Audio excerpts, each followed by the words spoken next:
I believe, I don't know. I know you didn't watch football because of power this weekend, but I believe Miami might be, they might be fake. They might be phony. Oh. They might not be for real because it was almost this close. If you saw the ending on Friday night, was it Friday night? Yeah, it was Friday night. Friday night where Virginia Tech was this close, so close to knocking off Miami.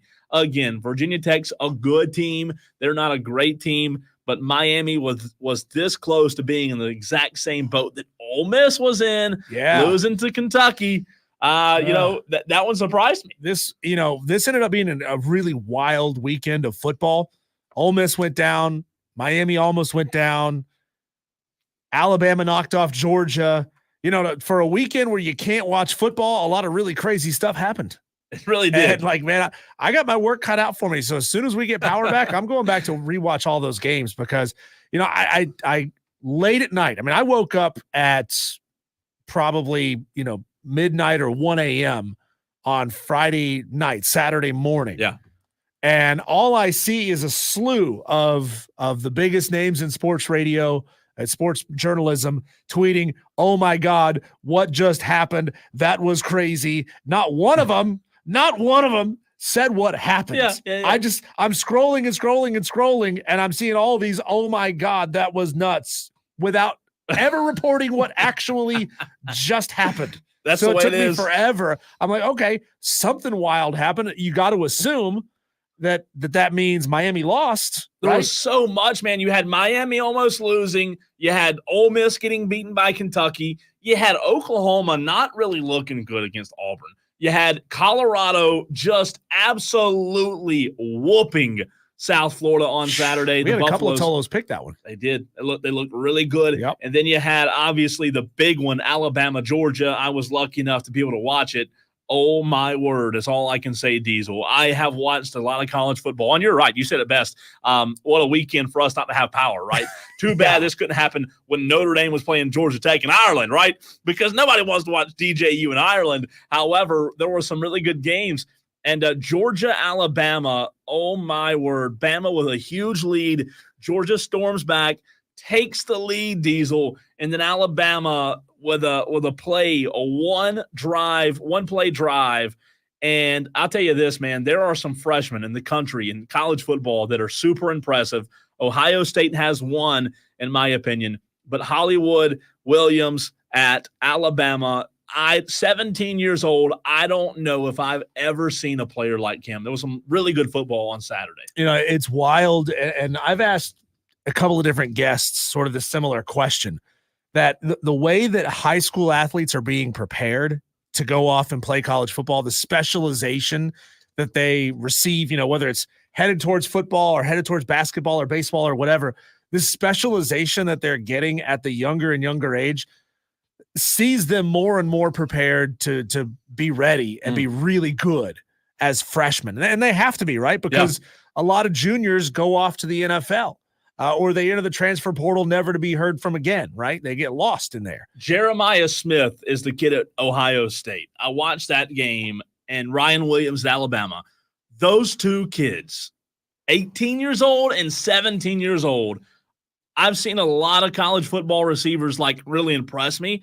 Alabama's had several, right? Amari Cooper at Alabama was amazing to watch in college. However, these two guys at Ohio State and Alabama, they're special, and you're right. They're showing out early. You don't expect that, but boy, it's fun to watch. Man, I'm scrolling down the scores, and I hadn't seen any of these yet to this point. Miami almost went down to Virginia Tech. Yep. Georgia goes down to Alabama, but that's a 2-4 matchup, right? That's not really that shocking. Kentucky beats top 10 Ole Miss. This one's wild. Arizona beat number 10 Utah. Yeah. 23-10. I remember looking at that game as a potential upset pick candidate. I don't remember how much that one was worth off the top of my head. But Michigan almost goes down to Minnesota.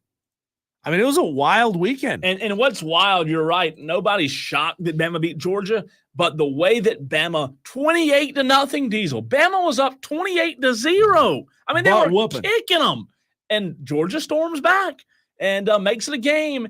Unlike the Braves, by the way. And is it gone final? No, it may have. Are they in the death rattle phase right now? It may have. Rally cap phase. Yeah. It's depressing. Yep. Bottom of the 8th, 6-3. Just end it. Just put them out of their misery, would you? Just end it. By the way, there are 2 runners on base. A new pitcher for the Mets, Edwin Diaz, has just come into the game, Diesel. Here's the situation. Bottom of the 8th inning, it's 6-3 New York leads. The Atlanta Braves are down 3, obviously. However, the tying run is at the plate. Let's see who that is. Is that Matt Olson? No, that's not Matt Olson. Urshela, who's 1 of 3 today, is at the plate. Well, he can slap the ball, though.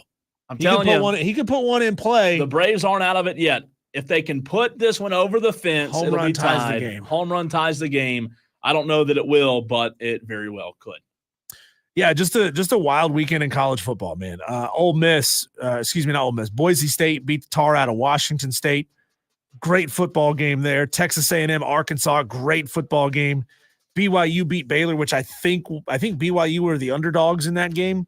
I think, if memory serves me correctly. When we come back, Cole, we'll talk some more sports.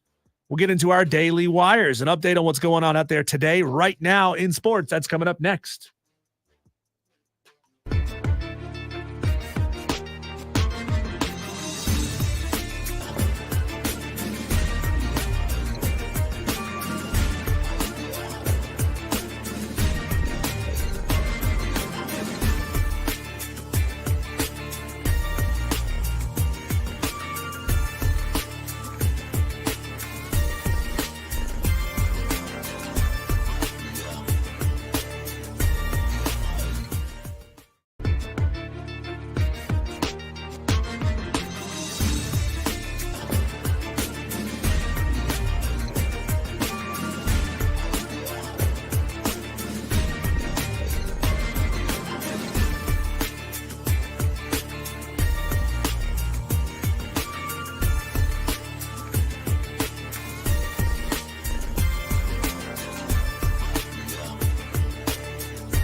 Bases loaded, bottom of the 8th.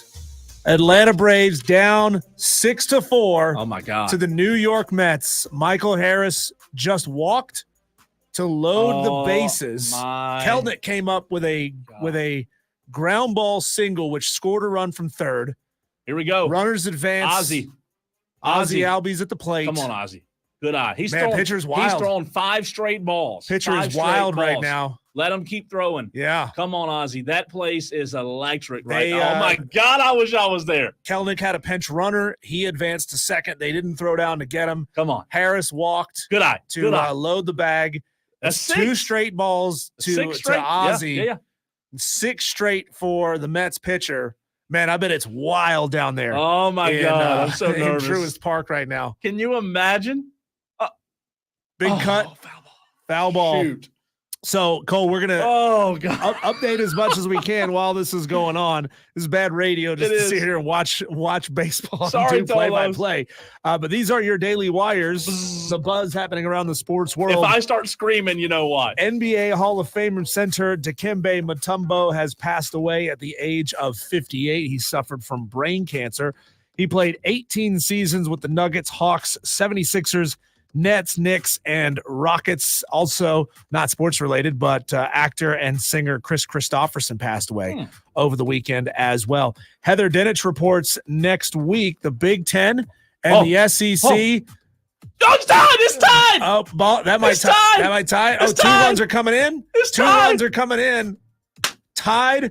Runners on. Oh, my No, they just word. took the lead. Braves took the lead. They 3 scored came 3. in. They scored 3. Michael Harris is fast, man. Michael Harris scores from first. The Atlanta Braves have taken the lead 7-6, bottom of the 8th, 2 outs off of an Ozzie Albies double to left field. Looked like it came off the wall. Kind of hard to see from the angle where I'm watching this TV. Sorry. Oh, my God. But the Braves have just taken the lead. Heather Dinich reports that the Big Ten and the SEC will discuss a possible scheduling partnership in football and their preferences for automatic bids in future college football playoff iterations and planning. This, Cole, may be the mythical Super League happening right before our eyes. These 2 conferences putting together their own alliances. Surely they wouldn't be doing that up there. No, they wouldn't cut the ACC and the Big 12 out. Now we're going to see the ACC try to form a partnership with the Big 12, which that worked out for them real well when they had a partnership with the Big 10 and the Pac-12. Didn't help them much then. Have the Big S and the Big A. 2 conferences. Just put a D and make it the SAD conference. Oh, that's true. Yeah. Panthers linebacker Shaq Thompson suffered a likely season-ending injury in Sunday's loss to the Bengals. It's believed at this point to be a torn Achilles. They were doing an MRI. I haven't seen the results of that MRI. It's the 2nd season in a row that Shaq Thompson has suffered a season-ending injury. This is a wild one here, Cole. Italian police say that they busted the Sicilian mob trying to take control of all the lucrative activities around Milan's Giuseppe Meazza Stadium, including parking, food, ticketing, and souvenir sales. So the mob is trying to take over. I think it was Inter Milan and one other soccer club there in Italy, but the mob is trying to get control of all that stuff. But Italian police have busted that situation. Speculation has resurfaced again, Cole, about Taylor Swift and Travis Kelce's breakup after she has now missed her 2nd Chiefs game. Wow. How dare an international pop star worth multiple $billion not go to a football game? It's true. Wow. And you know what? Who does she think she is? I wish they'd go ahead and break up. I'm so tired of this. So sick of it. Victor Wembanyama reportedly gained 25 pounds for his 2nd NBA season. He is now listed on the team's official website at 235. Big boy, right? 25 pounds? Big boy. That's Victor Wembanyama was already Victor was a beanpole. He was already 9 foot freaking 9, right? Now add on 20. Have you seen a picture yet? I haven't seen him. I haven't seen an updated photo, but people were comparing him to just like a lankier, taller Kevin Durant for a long time, because Kevin Durant really tall, really lean as well, and Victor Wembanyama even taller than KD. but he's now listed at 235. Oh, he's thick, man. He has. He's put on some. He really does. He doesn't look as lanky. He's put on some weight. There you go. He looks more like KD now. Because is he going to be able to play his type of basketball with an extra 25 pounds on him? I think so. I mean, he was so light. It's going to be a lean 25 pounds, right? Yeah. It's not going to be. He's not going to have a beer gut. I can promise you that. Patriots have announced. Gerard Mayo has announced that the Patriots will stick with Jacoby Brissett at quarterback. But Rob Gronkowski says Drake May should not start until later in the season. Yeah, Rob. Everybody knows that. Everybody knows that rookies shouldn't start early because most of them fail when they have to start early. But thanks for your input, Gronk. Appreciate that. Appreciate you took time away from crushing White Claws and, frat girls to let us know what you think about the Patriots quarterback situation. And Florida State has released their depth chart for the game this coming week against Clemson. This is wild, Cole. DJU is still listed as the starter, but there's an or option right below him of freshman quarterback Brock Glenn. So it says DJU or Brock Glenn. Clemson are 14.5-point favorites in that game. Mike Norvell should be fired just for the fact that everyone. DJU is still the quarterback. I mean, really, man. Diesel. Them getting absolutely demoed by SMU, and I'm not belittling SMU, but goodness freaking gracious. Like, who has them by the you-know-what? Who has Mike Norvell that says you can? I mean, you're the freaking coach. Your job is to win. Your job is not to make the guy that you got out of the transfer portal and his dad happy. Coach. His dad. They're making his dad, Big Dave, happy. Texter says the high home camera on the Braves TV broadcast was shaking on Ozzy's 3-run RBI double. Wow. Yeah. I mean, this is a crazy situation. Man. So now we're in the top of the ninth. One out. Pop fly to the third baseman Merrifield. So the Mets are down to 2 outs to get 2 runs to win it or 1 to force. Diesel, the Braves are out here with no names beating the Mets after an entire season of being injured. I guess I need to delete my Fire Brian Snicker tweet. What do you think? Yeah, it's going to be really awkward for all those people who tweeted hashtag Fire Snicker. Well, I was one of them. Oh, are you? I was one of them. Oh, okay. I was mad. You got it trending. Look what you've done. I didn't start it. Look what you've done. I did not start it. I just joined. I joined what was already happening. So the Braves lead 7-6. We'll continue the conversation. Keep you updated on the Braves. Get back into college football over the weekend. But let's dive back into making sure you're okay. A little calm after the storm. Just lifting spirits, getting back to normal one step at a time.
Well, I hate the Braves. I hate them. I'm done with the Braves. I absolutely hate the Atlanta Braves. I hate Francisco Lindor. This sucks. You should I'm hate done. Pierce Johnson. Oh, my God. Pierce Johnson's the pitcher. Diesel, the Braves took the lead. Then the Mets took it again. And then what did Ozzie Albies do? Ozzie Albies did what Ozzie Albies does best. And then what happens? Francisco Lindor takes the lead back for New York, and now it's the top of the ninth. Game's over. The Braves suck. Brian Snitker should be absolutely fired. Choke job down the stretch. The bullpen, absolutely pathetic. I am absolutely done. They deserve to lose. They don't deserve to go to any wild card game. Wild card, you deserve to be at home. You stink. Your manager stinks. Go home and get ready for next year. That's my rant. Cheesehead Corey Diesel on the text line. Very much appreciate this text. Cheesehead Corey says, overturned to semi, northbound on 85 between Pelham and 14. Oh, God. I'm sure that's a disaster right now. So appreciate you, Corey, for letting us know about that. If you, Tolos, are out and about, please let me know. Please let us know what you're seeing traffic-wise, people still looking for supplies. Diesel said earlier, a lot of food, and, you know, we were talking about food places, restaurants being open, a lot of restaurants back open. However, still some necessities people need. Ice is a good example. If you can, please let us know where you're getting these things, and also, keep us informed on traffic, because Diesel, as we started the show with, it's been a long weekend. Let's just start on Thursday evening. You and I did the show here Thursday evening. We knew a hurricane was coming, right? Mm-hmm. We knew it was going to rain. However, I was telling a buddy of mine the other day, I think, Diesel, and I don't want to speak for you or the majority of the upstate, but I feel as if a lot of people in our area, with us being landlocked the way we are, right? I felt as if a lot of people believed that we were just immune to it. We were in a spot that was never going to get hit by a hurricane the way it did. Right. And guess what? It did. Like, we're not untouchable. It happened. And this was a natural disaster. This wasn't a bad storm. This wasn't a really bad tornado. This was worse. And as of right now, there are 4,800 linemen in the upstate working, just in the upstate, 4,800 linemen working, Diesel, right now. Yeah. And Thursday night, you and I get off the air. I went out with some buddies to watch the Cowboys game at a local place in Bowling Springs. And did they win? They won. Oh, they won. For you. They looked terrible, but they won. And then we went home. I think I went to bed pretty early Thursday night. I wake up Friday morning. I was supposed to have an appointment Friday morning at like 8:30. I wake up at 7 and look outside Friday morning and just remember it being like movie type, like what's happening right now. It was nasty. Yeah. And to your point about the linemen, you've seen it. I've seen it. Everybody's seen it. All these posts on social media of homeowners angry, upset. Why is my power not back on yet? I haven't seen any power trucks coming around. Look, just because you haven't seen power trucks doesn't mean that they're not out working. Believe me, they are. These are the people who basically never leave their homes anyway, right? Just screaming into the void because their power's not on and their internet doesn't work. Stop being so damn selfish, number one. Number two, realize that the power grid is an intricate web of lines that crisscross and feed different areas. Just because the neighborhood beside you has power doesn't mean that you're on the same power grid as them. True. Just because the power lines on the main road that leads up to your neighborhood have been restored doesn't mean that they're able to turn the power back on yet, right? So they start at the source and then they work outward from there. They clear the trees, which is a long process. It's not like they have, hundreds of these massive crane trucks that can just walk up, grab the trunk of the tree, pick it off, and stretch the lines back out. It does not work that way. So be patient. Understand. I mean, there's some reports coming out that say we won't have 100% restoration until Friday. Seen that. And if you're one of the lucky ones who have power back already, invite friends and family who don't have power over to your house. Invite them to stay, right? Invite them to bring food to your house and put it in the freezer, because a lot of people are losing a lot of food. If it's in the refrigerator, it's probably already gone, right? Because refrigerators don't hold cold that long.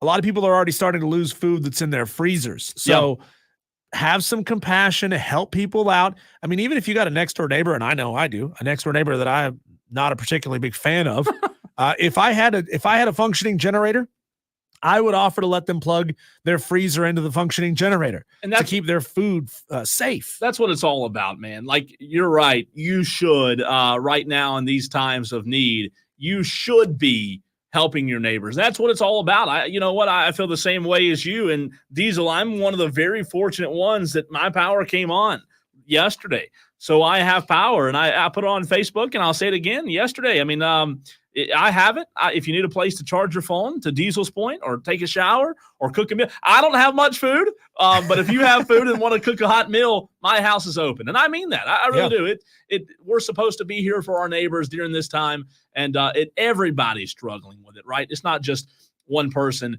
Appreciate those on the text line real quick. 760 says Publix on West Georgia Road in Simpsonville just got a truck in. Harris Teeter on Wade Hampton, by the way, of Stone Avenue, has everything, including, let me see, a limited supply of bread.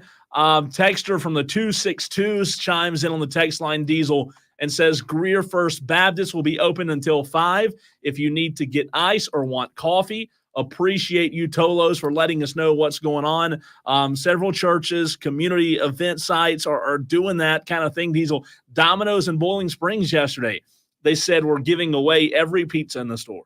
Every pizza. Great. I mean, that kind of stuff, that's what I get goosebumps talking about that kind of stuff. And that's the positivity that we need in times like this. We definitely do. Texters, help us out. If you've got verified information, like you just went somewhere and got something from somewhere, let us know. We don't need my brother's sister's hairdresser's cousin told me. We need verified information. Texter says that Harris Teeter open and has plenty of beer. Thank you.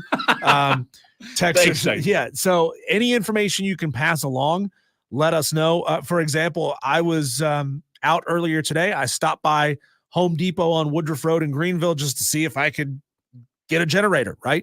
I was told by the employees there that they don't receive any kind of schedule from corporate telling them when deliveries are coming in, when resupplies are coming in. He said, man, they just show up. Yeah. And if you're here at the right time, when they show up, you might get one, right? Sure. And so they kind of come over the PA and say, hey, everybody, a truckload of generators just showed up. They all rush to the generator section. They all line up. I'll tell you what they should do. They should make you unload it yourself off the truck. If you want a generator, I would too. I would. So and every store is different, right? So Home Depot's open. Home Depot is open. And which one was that? That's the one here on Woodruff Road. Gotcha. I know the Home Depot on Pleasantburg is open. The Home Depot in Simpsonville is open. But again, the employees are doing their best. They're doing the best they can. They oftentimes don't have a lot of information about when resupplies for different items come in. That's generators, that's inverters, that's the oil that you have to put in your generator. Not every one that you buy is going to come with that in the box ready to go, right? Diesel, the Atlanta Braves are down to their final strike of the season. But they've got a runner on second. A base hit will tie the game. A base hit ties the game. It's 8-7, bottom of the ninth. Travis d'Arnaud, who's 1 of 4 today, is at the plate. Diaz on the mound for the Mets. 2-2 count, 2 outs. Ground ball up the middle, shortstop, first base. The Braves season over. The Braves season is over.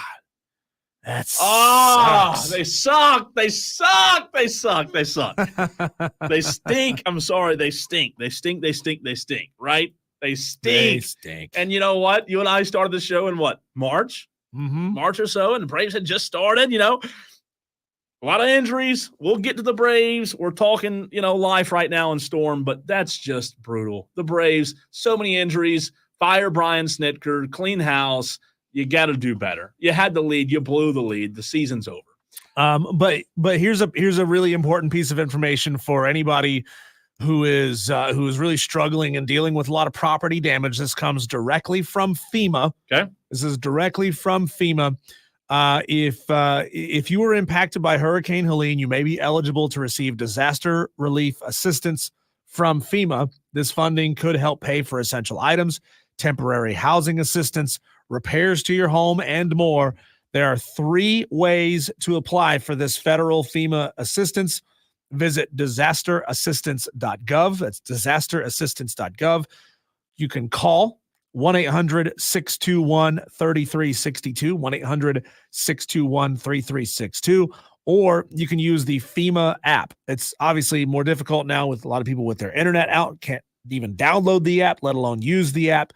But the phone lines are working. The 1-800 number might be, for some people, the easiest way to get in contact with them right now. 800-621-3362. And I was corrected on the text line. If the Braves win the second game, they're still in, says a texter. So there is one more game today. It's a doubleheader today.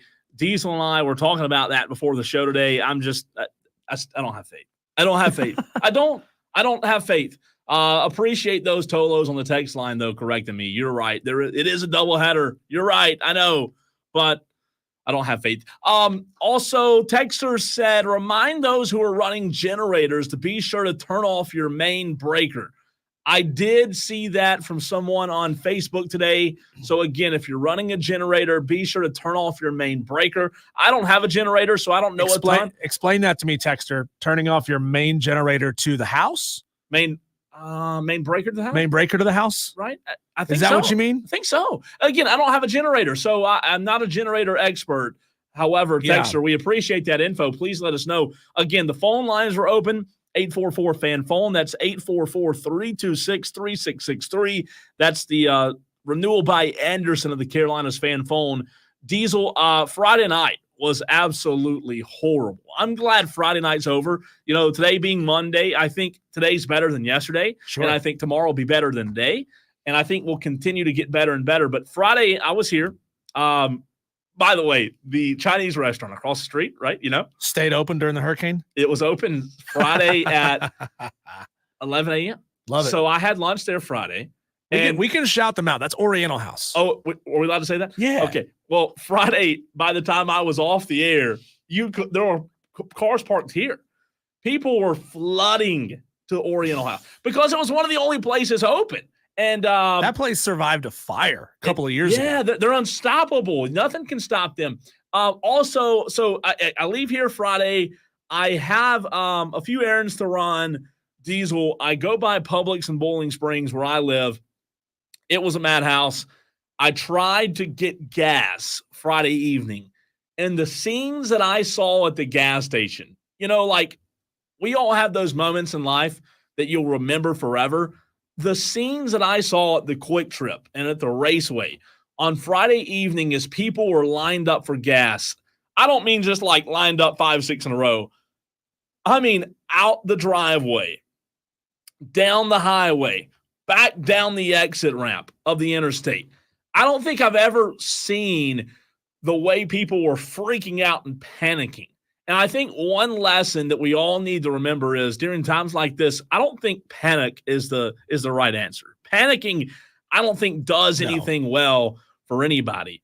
And just seeing those looking back and remembering the lines, and it was cash only. I go in, I didn't have any cash. I had no cash. Nobody does. I don't carry cash, right? It's terrible. One thing that I'm going to start doing is I'm going to start putting cash away. That's one thing from the store. Where are you going to put it? I guess in a drawer, right? Which drawer? Don't put it in the sock drawer. Okay, that's the first place the thieves are going to look. I thought you were asking that way if you came over. You know where the cash was. No, not for myself. No, not for myself. Never would I say something like that. Never. But I am. I've learned during this. Look, you said it earlier. A generator is great to have. I'm going to start being better on having cash on hand. You and I get paid electronically. I probably 95% of our audience does. Yeah. Right. And here's a smart piece of advice. Yeah. Because everybody is dealing with the same problem. Nobody has change. Like if you're going to have some cash put aside, this is just my piece of advice because my wife would go to the ice machines and it wouldn't take 20s. Have some cash on hand that's not 20s. Don't have hundreds. Yeah. I mean, you $1 bills. Yeah. Well, you never know if you need to go to the strip club in a hurricane. But no, I mean, be smart. If you're going to put away, and I'm just making up a number here, if you're going to put away $250 in cash, stash it somewhere where you're going to have plenty of 1s, 5s, 10s, and 20s, right? Yeah. So that way, if you go to an ice machine and it only takes 1s and 5s, you're not SOL. So that's just my piece of advice. Bear that in mind for everybody. Also, shout out to is it Love's Food? Is it Love's Food over on not far from here on Pelham, the grocery store? I believe it's Love's Food. I went there Saturday morning. No, Love. Is it Lowe's Food? Love's is a gas station. Well, what is it? Lowe's Food? Green sign, that's Lowe's. Lowe's. Yeah. Never been before. It's in cursive. People don't know this. Cole can't read cursive. Yeah, I've never been able to read or write. And I still not just cursive, anything. That's not just cursive. I want to see you, and I want to put this live. Can Cole write in cursive? I can do it. You can? I can do it. Yeah. It's not good, but I can do it. Can other people read it when Cole writes in cursive? No. I went to Lowe's. Again, we don't have Lowe's where I live. I've never been to a Lowe's. The only Lowe's I know is where you get tools at. But we like Ingles better, though. Yeah, for sure. But I was there Saturday morning at that store. And people Saturday morning were a lot different than Friday night. Like, people were kind. They were courteous. The workers, man, I tell you what, I went in that store and I was getting a few things, and I just felt for the workers. Like, they were there. You could tell they were tired. They'd have already been yelled at 16 times by, Randy, who's upset about the milk, being gone, and Tina and Karen. They've already been yelled at. So not just the linemen, but the people who have been working tirelessly appreciate you as well. And I feel like we went to the same store because I had two rednecks yelling at the cashier. The guy was trying to buy his case of beer, and then the lady three people back started yelling at him, and they called her a Karen. She said, "I'm going to go outside and get my boys from the truck. We're going to come back in and fight." And I'm like, good God, this is getting out of control fast. Fantastically entertaining. That is right? That is Piedmont. Yes, absolutely. Sounded like I thought you were at Bowling Springs. Texter said, you turn off your main breaker to prevent backfeed on broken lines, which can get a lineman or pedestrian seriously hurt or killed. A great text. If your generator is connected to the main, the house. Correct. If you're just running. See, this is what I didn't understand. Why would the texter say that? It's just like, so you're not wasting power? I didn't really understand. Yeah. But some people have generators that you can run to the breaker box. Sure. Powers the whole house, right? Yeah, can power the whole house. If you have one of those generators, this applies to you. If you don't, and if you're just running a drop cord to your freezer, this doesn't apply to you. JB says, I also yelled out the window at a guy yesterday for not stopping at the red light and treating it like a four-way stop. I guess I better calm down or I'm going to get shot at. People, man, you joke about it, but people do crazy things. Yeah. Like, they really do, they get desperate. People don't prepare, and then they get caught unprepared. Yeah. And then they go out when they shouldn't go out. And then they get desperate because they can't find what it is they're looking for, because thousands of other people are doing the exact same thing as you. So be better prepared next time. Have a gas grill. Have a couple of tanks of propane. Like, we got lucky. Charcoal grill too. We have a charcoal grill. We have a one of those little stand-up heaters on our back patio. And I said, hey, I got gas in the tank in the grill. Luckily, it didn't get flipped over and destroyed, because if it did, we'd be operating off of a camp stove for the last 4 days. Yeah. But the grill didn't move, it didn't budge an inch, right? But I knew that I had another tank of propane in reserve if I needed it. That's good, though. That's a good thing to do. I'm about to have to tap it, too. Before we run to a break, because we do have an interview from our sister station with Hobart Lewis. It was a good, informative interview from our friends over at 98.9. Diesel, when we talk about being prepared, like I said earlier, have cash on hand. You said generator. Look, will a storm to this magnitude hit anytime soon? I don't know. Hopefully not. Hopefully not. However, you do have to be prepared. Cash, generator, what else? Having food. Water, plenty of water. Plenty of water, but also food that you can eat that you don't have to cook, right? Because the power, I don't know when the power went out at my house. I woke up Friday morning. Yeah, it was. Mine went out about 6:30, 7 o'clock Friday morning. Yeah, and it only got worse. I mean, I believe. And again, I want to say this to the Tolos out there. If you have power, please let us know if you do, what areas you live in, where you're listening from, because it may just bring a little positivity to someone near you. It doesn't necessarily mean they're going to have power soon. However, if they hear that maybe power's coming in closer to the area, maybe it can provide a little bit of a spark, because, look, everybody right now needs some positivity. I mean, this weekend, I'll say this, man. I was driving home yesterday, and I just was like, this has been a headache of a weekend for everybody. It's been exhausting. It's been exhausting. And as bad as it's been here, it's been nothing compared to Western North Carolina. Yeah, have you seen the photos of Chimney Rock just wiped out? I can't talk about it. There's side-by-side photos. Can't talk about it. From whenever the camera drove through, side-by-side photos of a town, whole string of buildings.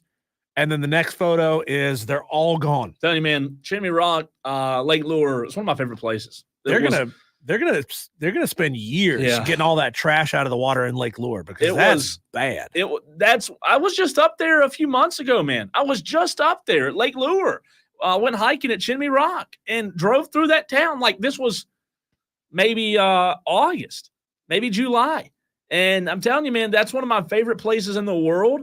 And to see the Western Boone, Asheville right now is still 1,000 people unaccounted for. I mean, we're talking about life-threatening situations. So we don't have it as bad as some do. So. I've seen a lot of people get really angry at each other on social media over different posts that they've put up. You said earlier that you were seeing weathermen bashing Clemson for playing a game. Come on, guys. Scott Eisberg, the sports director for WCIV in Charleston, I guess went after Clemson pretty hard for having Scott. A game. Be better, man. I saw. I didn't screenshot it, so maybe I did. Maybe I didn't. There was a 24/7 reporter. This is a big sports coverage company business.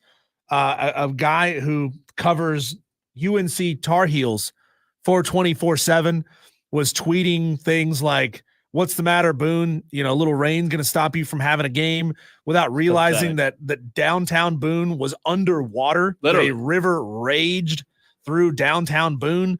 I mean, have some common sense. The students had to get out of their windows to leave their dorm. It was really rough. And there's always somebody who's dealing with it much worse than you did. We had almost no damage.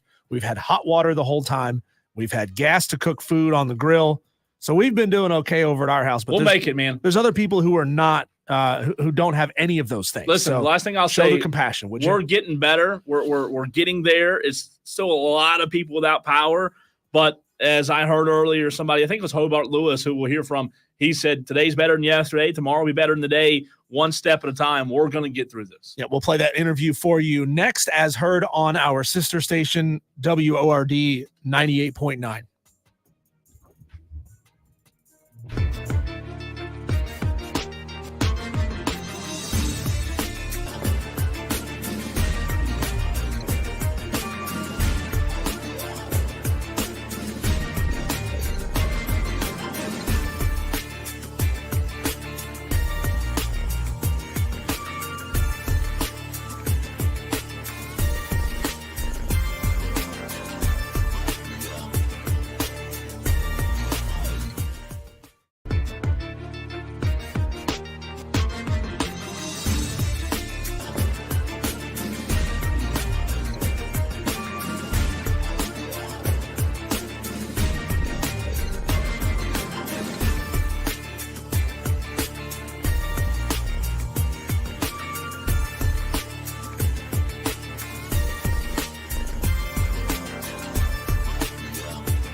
I got to do a better job paying attention, Diesel. I was talking too much during the break. Well, no, we're working hard. We're working hard. Working hard. We're going to bring you some critical information from Greenville Sheriff Hobart Lewis. He was on earlier today with Bill Frady, Straight Talk with Bill Frady on our sister station, 98.9 WORD. Some really crucial stuff that you guys are going to want to hear. You're going to hear that right now. Protect. You got to go to the man. So I went to the man. Joining me now is the sheriff of Greenville County, that being Hobart Lewis. Good afternoon, sir. Hey, good afternoon.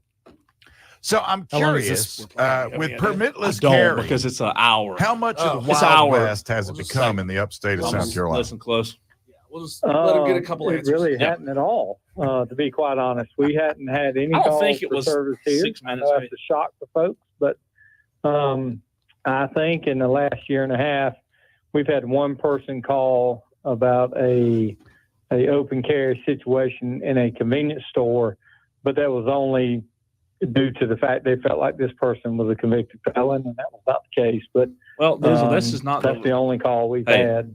So we've been blessed. My apologies, Diesel. This is not the right interview. I don't know if there was an upload problem, but we will try to find the right one. That was not the one from today. So I'll find that. But while I do that, we'll get to a few texts. Yeah, let's do that. It's fire the producer. Texter here says Coastal Carolina has set up a link on their main CCU Athletics social media platform to donate and help all of those in Boone affected by the hurricane. Look, sports brings people together in a way that very few things actually can.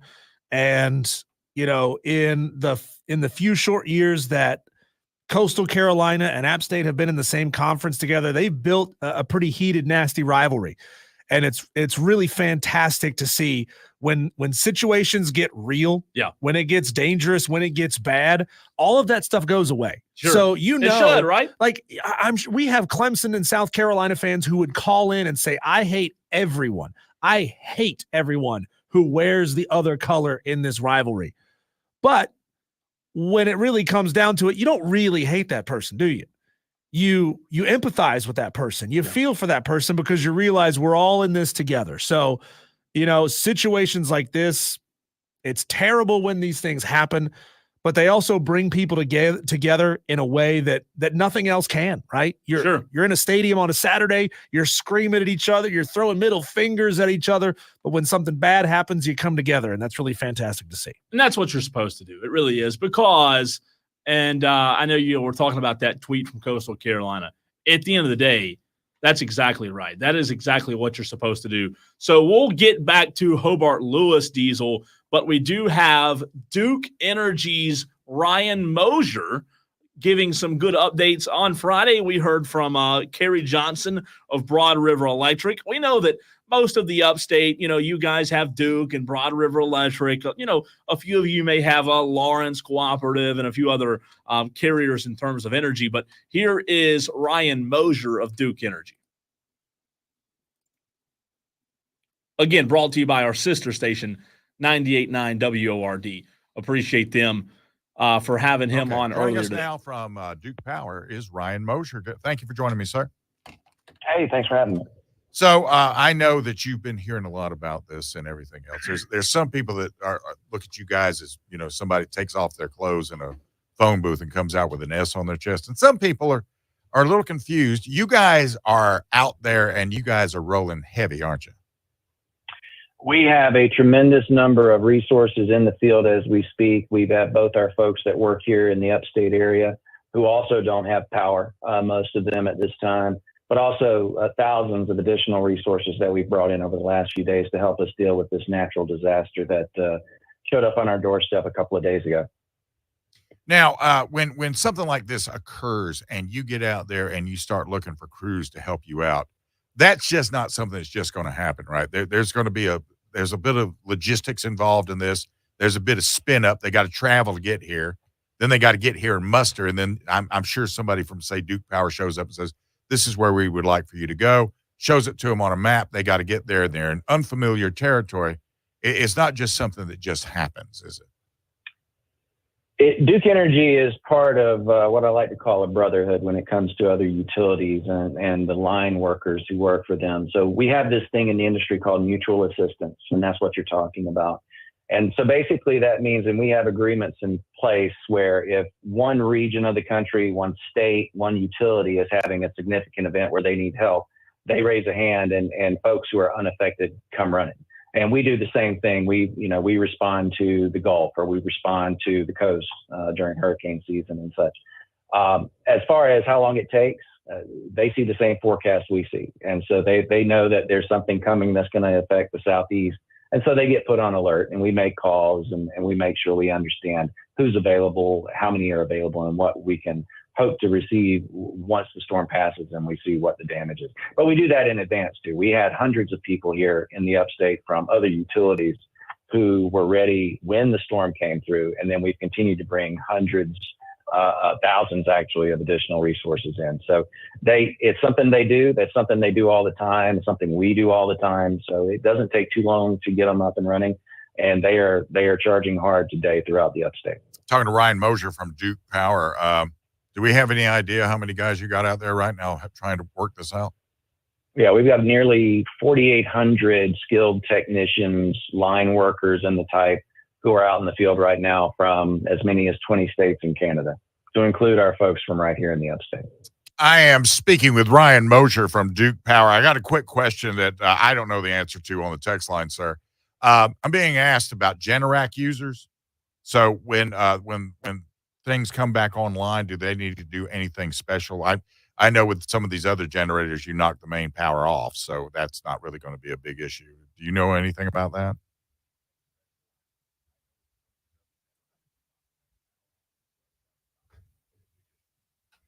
Okay, we lost Ryan, so we're going to get Ryan back. This is Ryan. Okay, there you are. Yeah. There you are. Sorry about that. No problem. Did you hear my question? You were starting to say something about generators. Well, somebody was asking me about Generacs because, the Generacs are quite involved in everything else. Some of your other generators my understanding is you knock off the power mains. And so if the power does come back on, you don't have this cross current happening. With the Generac users, do they need to consider anything special when line repair work is going on? So I'm not an electrician, and I don't pretend to be one on radio. So I would expect our recommendation is to follow the manufacturer's recommendations and make sure you know everything that they suggest from a safety perspective. I would think those things are automatic because they cut on automatically. Surely they would detect other current in there. I'm not an electrician either, nor did I stay at a Holiday Inn Express. So with this, now, one thing that I'm noticing is you know what? I'm not going to ask you that question because it'll give away the mystique.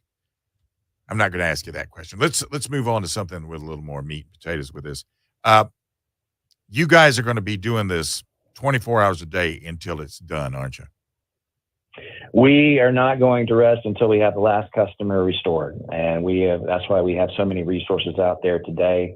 And, yesterday we were able to give our first assessment of what the timeline might look like. So that can give folks an opportunity to start planning their lives a little bit. Right. We had significant damage to much of our system, and so that takes time to repair. But as we've made progress, we've brought in resources and assessed the damage. We let customers know that on Friday, 11:45 p.m., that is absolutely when we expect to have the vast majority of our customers on. That doesn't mean that everyone's not going to come on until Friday night. It means that's the last person that can receive power, should receive power by Friday night. But we expect the vast majority of customers to start coming on much, much sooner than that. Right. I'm being asked about if somebody sees a tree hanging on a power line, should they just go ahead and report that? Should they presume you don't know it and make that report? Absolutely, 100%, and be safe around it. If it looks like it is perhaps going to cause imminent damage, also touch base with your local 911, so they can make sure that it's not an imminent hazard. Now, speaking with Lawrence Electric, and I'm presuming that on a bigger scale, you have to deal with this because you feed Lawrence Electric in most cases. But as I was driving around yesterday, I was flabbergasted at what happened to some of these poles. Some of these poles really got popped. And they basically snapped, and then they came down across trees, and then trees are on them. when you guys see that, and when you make that assessment, when you roll up on it, the first thing you got to do is kill the power, don't you? You got to kill the power, and then to start the cleanup, then start the repair, and all of this. What are we talking about in time? Is that a day and a half? So it depends on the extent of the damage, but also it depends on the circumstances around the damage. So if you are, the type of damage you're seeing, it's not just one pole, it's the next pole and the next pole and the next pole. And so you take a survey of that entire situation to include the trees involved or roadways or access. How do you get to it with a bucket truck and those sorts of things? Right. But once you have the situation clear, once it's safe, the actual work of replacing the pole is time consuming. It does take several hours. And so you have to factor that in for the thousands of poles that we have to replace, that we have started to replace and will be over the next few days. That was Ryan Mosier of Duke Energy on with our sister station earlier today. Just a lot of info that we're trying to relay to you. That's all we're trying to do. And texts like this, we appreciate. I just passed a road near Wren High School where the National Guard is out here cleaning the trees out of the middle of the roads. I did, Diesel, see a post earlier today that the National Guard has arrived. And you know what, man? Like, for all the people who are negative, for all the people who have just fussed and moaned about everything that the power companies have done wrong, like, I tell you this, people don't realize how big of a project we have on our hands. I mean, this what's going on right now, it is a miracle that, we have power right here on Woodruff Road. 3 days after it happened, this was not a small storm by any means. Yeah, and just like we've been trying to repeat throughout the show, remember that just because a line worker, a line crew has not shown up in front of your neighborhood and to your door doesn't mean that they're not out there. It is a long drawn out process, right? Like, it's essentially building a road a couple blocks at a time. So they start at the source, they follow the line. Okay, boom, there's a tree down here. First of all, we got to kill the power to it. We got to assess the damage. We got to get a tree cleaning crew out there. We got to get that removed. And then they've got to do all the things they've got to do to that point. Then they can flip the power on. And then they got to go down the line and shut the power off down there to make sure that they don't reactivate live wires that are across the road or have a tree down on top of it. So the trees are what make it complicated, man. It is a long process. And please don't think that you can go out there and help the crews by taking your chainsaw to a tree that's down. Please don't be stupid. Please don't. That might be one of the dumbest things you could possibly do. I did see a funny post on Facebook. The guy was joking, but he said, "Hey, I'm on the phone with Duke Energy. Can somebody tell me which wire to connect where?" Like, I'm up on the pole. Like, I climbed the tree. I climbed the tree. I'm a professional lineman now. Now, if you can clear a tree that's across the road, that's not down on power lines, and you have the means to do so, help out, right? Please. I would say do it, but I'm not an expert here. Right, I'm not either. But I'll tell you this: it's just good to see, like, the National Guard, hearing hearing Ryan Mosier of Duke Energy talking about diesel, like, people coming from Canada, Arkansas. I saw a truck this morning from Arkansas here in Spartanburg. And, like, that's the kind of stuff that gives me goosebumps, because at the end of the day, right, 2 months from now, we're going to get into this stupid election and everybody's going to hate each other and we're going to vote against each other, right? But, like, at the end of the day, this is what we're supposed to be. We're supposed to be neighbors. You can have your beliefs, whether they be political or religious. I encourage you to have your, whatever. I put this on Twitter earlier today. Whatever gets you through times like this, have something, right? For me, it's my faith. But for you, whatever it is, Diesel, have something that you cling to that gets you through this, right? Because going through this kind of stuff, you said it, it's emotionally draining. And this is a picture. No, we're not glad the storm happened, but this is a picture of what we're supposed to look like as United States of America, not what it's going to look like in 2 months from now. Yeah. And I was commenting to my wife yesterday. It's incredible how fast we as Americans can reestablish things like power to everyone. I mean, consider just how massive and devastating this storm was and still is being, right? Because there's still saturated grounds. There's a possibility. I saw somebody who said that, actually I was talking to Rob Jones from 98.9 WRD, and he said the neighborhood next to his got power back, and less than an hour later, the transformer blew. So, Ooh. I mean, those people had just gotten reestablished. But the fact that, we as Americans can go through a massive situation like this. Yeah. It was this 4 years ago. It was COVID. Yeah.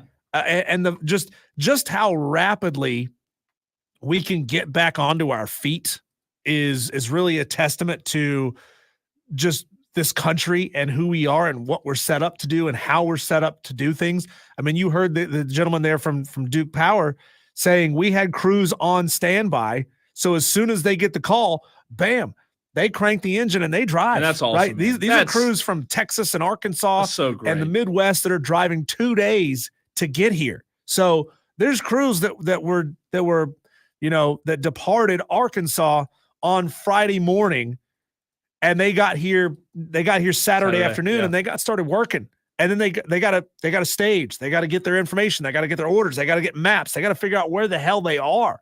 So all you people on all these social media platforms bitching and moaning that your power in your neighborhood's not back on yet, like, read the room, right? Have some patience, have some empathy, understand that it's not all about you, and that together we get through it. And that's the way it should be, right? That's the way it should be, because at the end of the day, we are neighbors.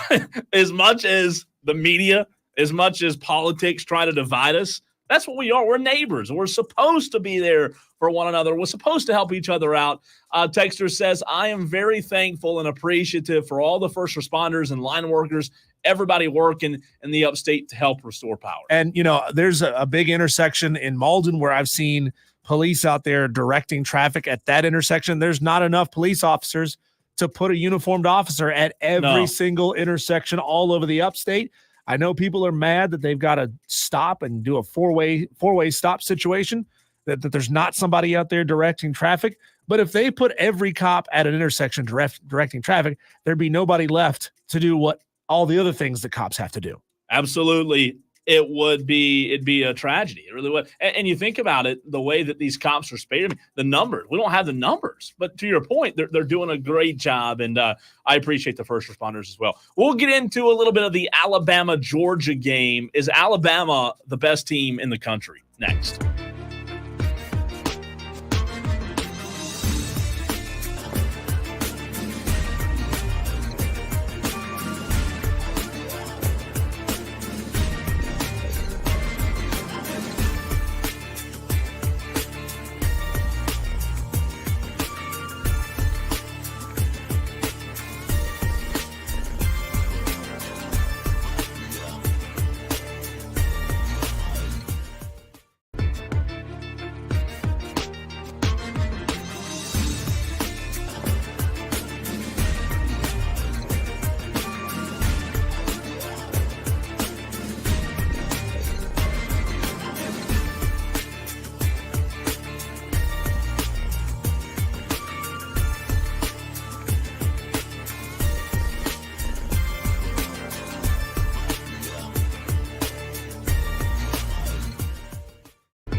Gonna get to a quick phone call, but first, Diesel, some news about Greenville County Schools that you saw during the break.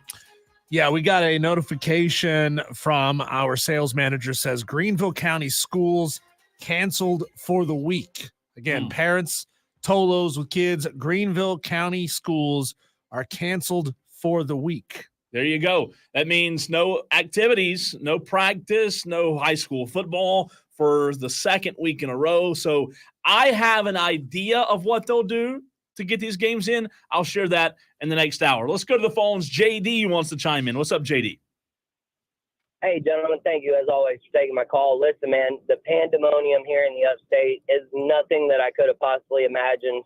We actually went down to Charleston Thursday evening. We were supposed to leave Friday, but due to the storm, we went down a little early there. And, man, just coming back, seeing all these trees down, seeing everything that's going on here has been quite breathtaking, to say the least. My in-laws, man, in Western North Carolina, they weren't there, but they had a tree fall across their garage. And essentially where they're at, they can't even get home to assess the damage, get an insurance person in there to look at anything. So basically, if any other rain or any other storms come, the inside of their garage and their house is just going to continue to get wet. I mean, it's just absolutely insane what we are seeing here right now. It is. Yeah, well said, JD. And you know, there's people, especially Western North Carolina. I don't know how or why that storm just hit that area so hard, but wiped towns off the map. It's like it stopped. Flooded Boone. It just stopped. Yeah, it just hit them so much harder than it did here. I don't know if it's wind getting pushed around by the mountains, and that just changes the way things operate. But man, we're feeling for them up there. We really, really are. Appreciate the call, JD. Let us know how the storm has affected you. 71307. Start your text with the word fan. Phone lines are open as well. 844-FAN-PHONE, 844-326-3663. Scotty from BMW says, Cole and Diesel, you guys are preaching the gospel about how to handle some of the problems the upstate is going through. You guys have put a big smile on my face today with the show. TOLO forever. Scotty from BMW. Scotty, that means a lot, man. We appreciate it. Really means a lot. Absolutely. Let's go to Tom on the renewal by Anderson of the Carolinas fan phone. Tom, what's up? I've been in Western North Carolina all day, helping family. It's not good, but we're gonna make it. We're gonna get out of it, and just prayers to everybody. Tom, where are you calling from? What's that? Where are you calling from? Just crossed Lake Bowen. Okay, gotcha. But you were coming from Western North Carolina, you said? Yeah, I got family in Brevard. Brevard's going to be without power for at least another 3 weeks. Oh, and the city of Hendersonville is not doing good. But it's just one of those things. Everybody's got to work together and get creative and find ways. We were able to take about 4 truckloads full of equipment up there today to help people. Water, food, gas, whatever we could. So, people need help, and you can get to Asheville and cut over on 26 right now. So just keep that in mind. Fire stations are taking donations for whatever you can donate. And, it's not good, but, at the end of the day, everybody's working together and they're going to get through it. And just, you got to keep praying for the people that can't be found. Thanks for Hendersonville today has had a rough day finding people. So just keep everybody in your thoughts and prayers. And as always, go Gamecocks. Appreciate that, Tom. Sorry we were losing you there. Had to get rid of you up against the break, but well, that's just tough, an indication of there's plenty of areas around here. He said it was up near Lake Bowen, near Spartanburg County, that the areas up there still are having major communication issues. Yeah, you can tell right there. Yeah. So, it shows you how fragile our entire ecosystem is, with cell phone coverage and internet coverage and power and water lines and all this stuff. Very, very delicate. But again, we also build back and restore very, very quickly. So that's definitely worth noticing as well, just how fast we're able to put things back together. Not everybody can get it back within 2 or 3 days. So sometimes some people are a little harder to get to and harder to fix up. And I mentioned the high school football. Obviously, Diesel, this will be the second week in a row for a lot of teams. I'll get to that in the next segment as well.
It's Wire to Wire. Diesel and Cole Bryson broadcasting live on 97.7 FM in Greenville. I understand our 97.1 signal may still be off, but we are streaming. We're streaming on Facebook, Twitter, and on YouTube. Just search for The Fan Upstate across all of those platforms. And while you're there, give us a follow, give us a like, whatever it is to be a part of the show and become a TOLO. That would be great. We got a texter here that says, shows our infrastructure has a lot of issues. Civil engineers have been too reactive instead of proactive.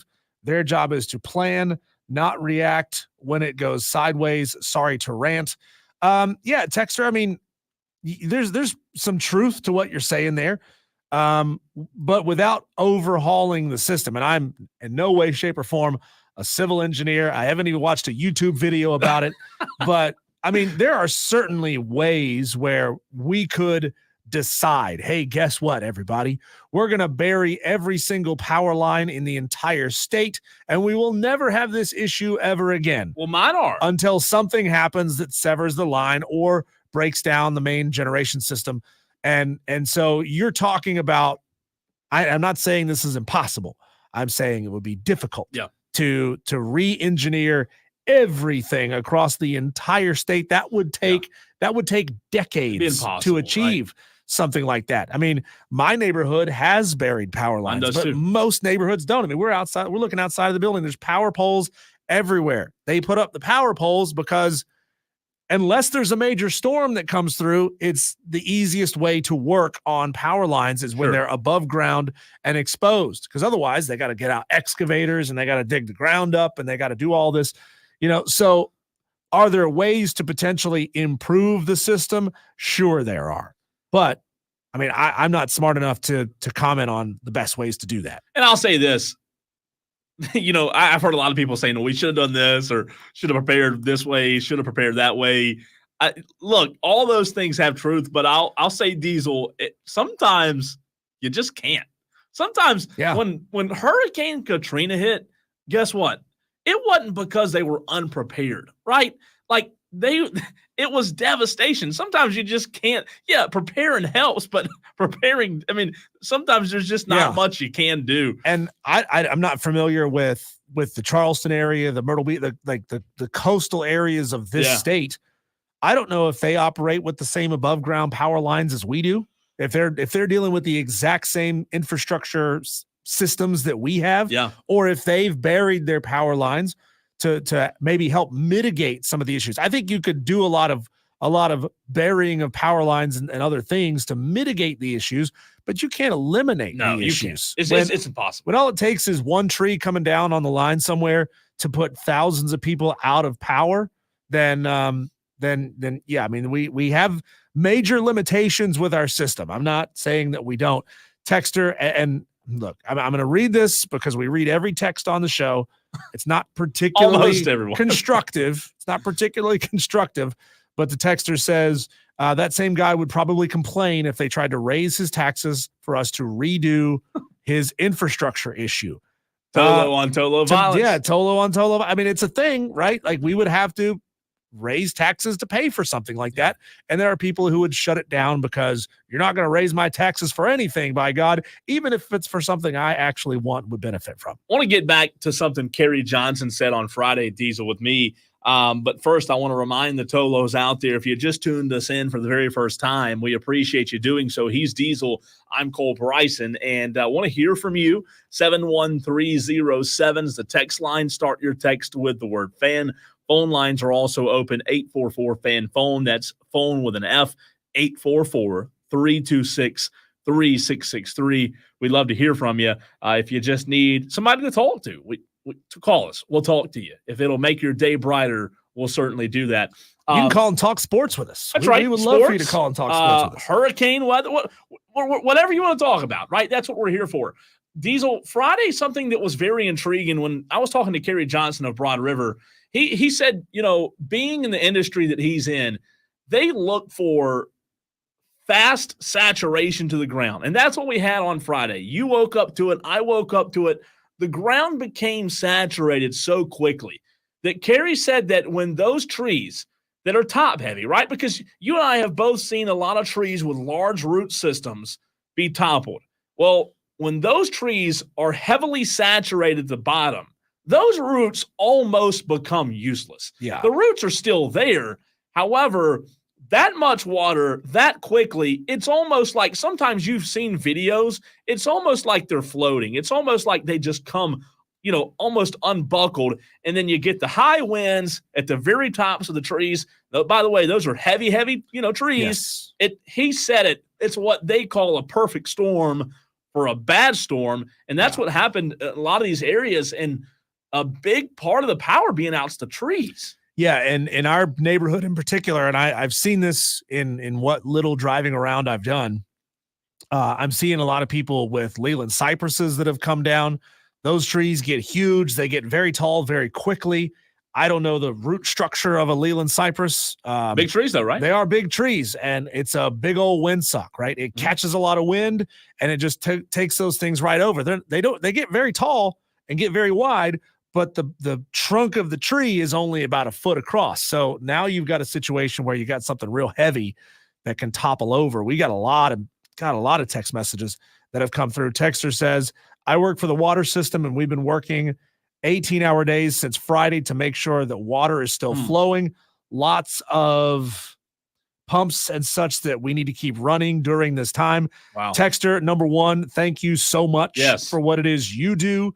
We at our house in Malden, we haven't experienced any water issues. We have a gas water heater, so we've had hot water. We've been extremely lucky. I know a lot of people haven't even been able to take a hot shower for a couple of days, or they've been boiling water so they could take hot, washcloth baths. Real quick on the water situation, I want to say this, Diesel. I heard earlier today, and I mean, it's hard for me to say this, but in Asheville, they're calling for people to use the water out of their toilets. I mean, that's how bad it is, man, and it's tough. So it's tough to talk about, but y'all, that's how bad it is up there right now. Do what you can. I've seen a lot of people who are saying, I'm going to rush to help. I'm going to load up my truck with cases of water and drive it up somewhere. Make sure you're not just driving it, especially if you're going to Western North Carolina where they got really hit hard.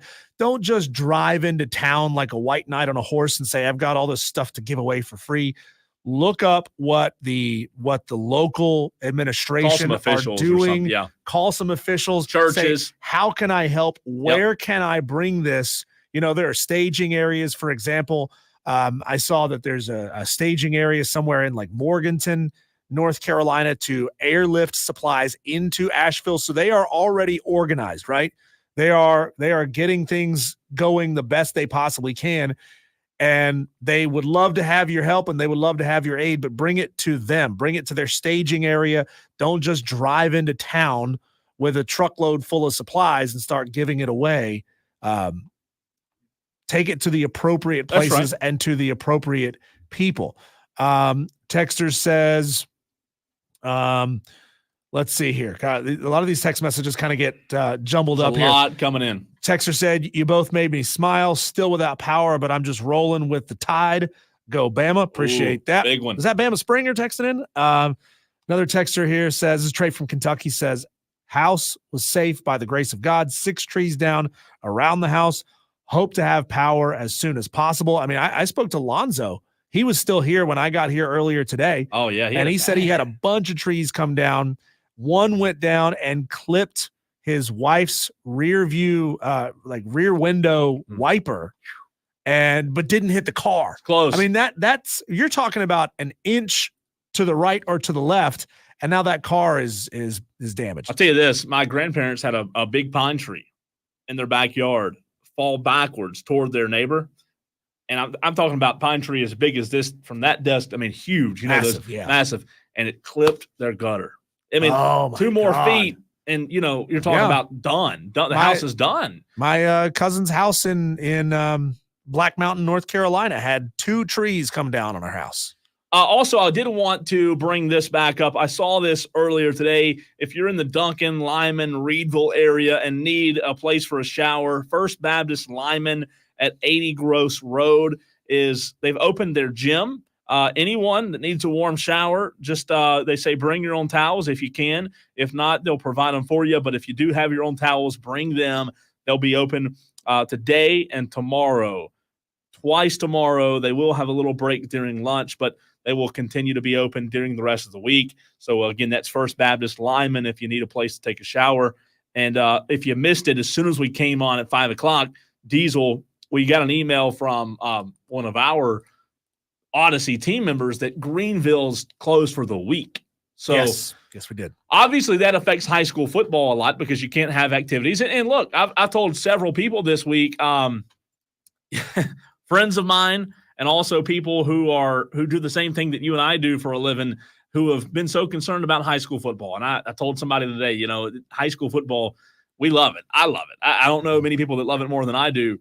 But right now, that's not important. It's not. It's not important because you got kids who are needing food. You got kids who are needing places to stay. Now, I will tell you this. There were a lot of teams last week who didn't play. There will be teams this week who won't play. So that'll be 2 weeks, Diesel, of no games. A similar situation happened, if you're wondering what high school league's going to do. In 2016, this exact same thing happened, but if you remember, the lower part of the state, Diesel, in 16 dealt with some serious flooding from a hurricane. Well, we didn't get impacted at the upstate. The coast did. The coast had such bad flooding, they were off for 2 weeks, just like the upstate will be. So they ended up tacking on 2 weeks at the end of the season in 2016, and the upstate had 2 bye weeks. The state championship and the playoffs were just pushed back 2 weeks. So if I had a guess, I would guess, I haven't heard anything official, but I would assume that is what will happen. They'll at the end of the regular season, I would guess that they will push the playoffs back for 2 weeks, and we will have 2 weeks in a row, potentially, with no games in the lower part of the state, but games here just to get everybody back on the same schedule, and then the playoffs will be postponed by 2 weeks.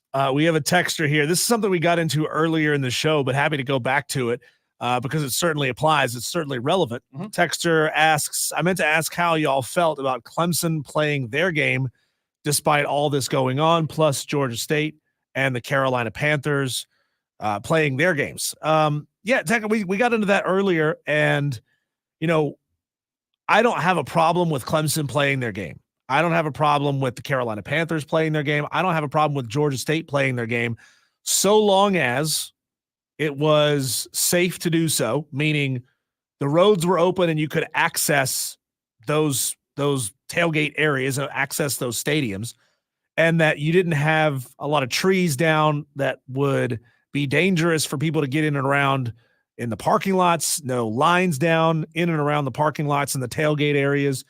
And I haven't seen photos. I haven't seen video of what Clemson surrounding the stadium and all the tailgate areas, what that actually looked like on Saturday. But assuming it was safe to traverse and get to those places, I got no problem with it. Number one, because it generates a lot of revenue. Number two, there's people who rely on going to work. Those people get paid hourly. Don't know if you realize this, but the person working the concession stand is getting paid hourly. That's right. So they're not salaried. They need to go to work to get paid, and they need to use that money to go buy supplies for their families. Now, you did misspeak. You said the Panthers played. They didn't show up. Oh, no, that's not true. The Carolina Panthers looked all right. Okay. They didn't win. They didn't win. I was actually pulling for them yesterday. What did they score? 24 points? They did. I didn't get to watch. No, you're right. How many would they have scored with Bryce Young? Oh, 3 6 minus -4. A couple of field goals, 6, no touchdowns. No, they did. Picks. I'm giving them a hard time. They did play well yesterday. The Bengals, as we talked about, eventually they're going to get good, right? And losing another key defensive piece, Shaq Thompson, down with the season. I think it was a torn Achilles. Haven't tough, seen the results of the MRI. That is tough. But Texter, neither one of us has a problem with those teams playing. Assuming that it was safe for people to get there, and assuming that disaster relief funding wasn't going to get to put waters in coolers at the stadiums. I got no problem with that. I don't know, Diesel, how you feel on this, but you and I both have had our disagreements in terms of Dabo Swinney and the way that he uses we've been critical of Dabo. Now, I also have praised Dabo. I think Dabo is as good as a leader of a college football program as you'll find. I don't know that Dabo Swinney in his heart of hearts, deep down, and I could be dead wrong, you may disagree, but if it felt like it was really pushing the envelope to have that game on Saturday, I just don't know that deep down Dabo's fine with it. If Dabo Swinney, you know what I mean? Agree. Like for as much crap as he gets, he's going to do what's right. And I don't think it was that kind of situation. So I saw, and I can't confirm if this is still going on, but I saw that Clemson opened up Little John Coliseum as an aid station for local residents who needed to come and get food. They needed somewhere to charge their phones, all of those things. That's true. I mean, I'm assuming they took donations at the game, something like that. I'm currently scrolling the Clemson football Twitter to see if they posted anything after the game, anything related to trying to do some relief efforts during the game to get donations from fans. I don't know. So the only thing I could think of, and this is just my mental process, the only thing I could think of for anyone having any complaints about Clemson hosting a game is that putting 80,000 people into Clemson on Saturday maybe prevented some people from being able to get to Little John and get aid. But my understanding is that it was not a federal site for people to come and get aid. They just opened the doors and said, hey, if you can get here, come and get here and get some food, get some water, get a place to charge your devices. And yeah. Texter says Clemson could make it all right if they donated all profits from the game to relief, but I haven't seen it. Just think what the Gamecocks had to do. Texter says Wifey had a huge issue with it since Gamecocks had several games moved or changed, but I've heard tells Clemson tailgaters took ice from those without other supplies. Texter, I'm going to stop you right there. I've heard tales, which means you don't know.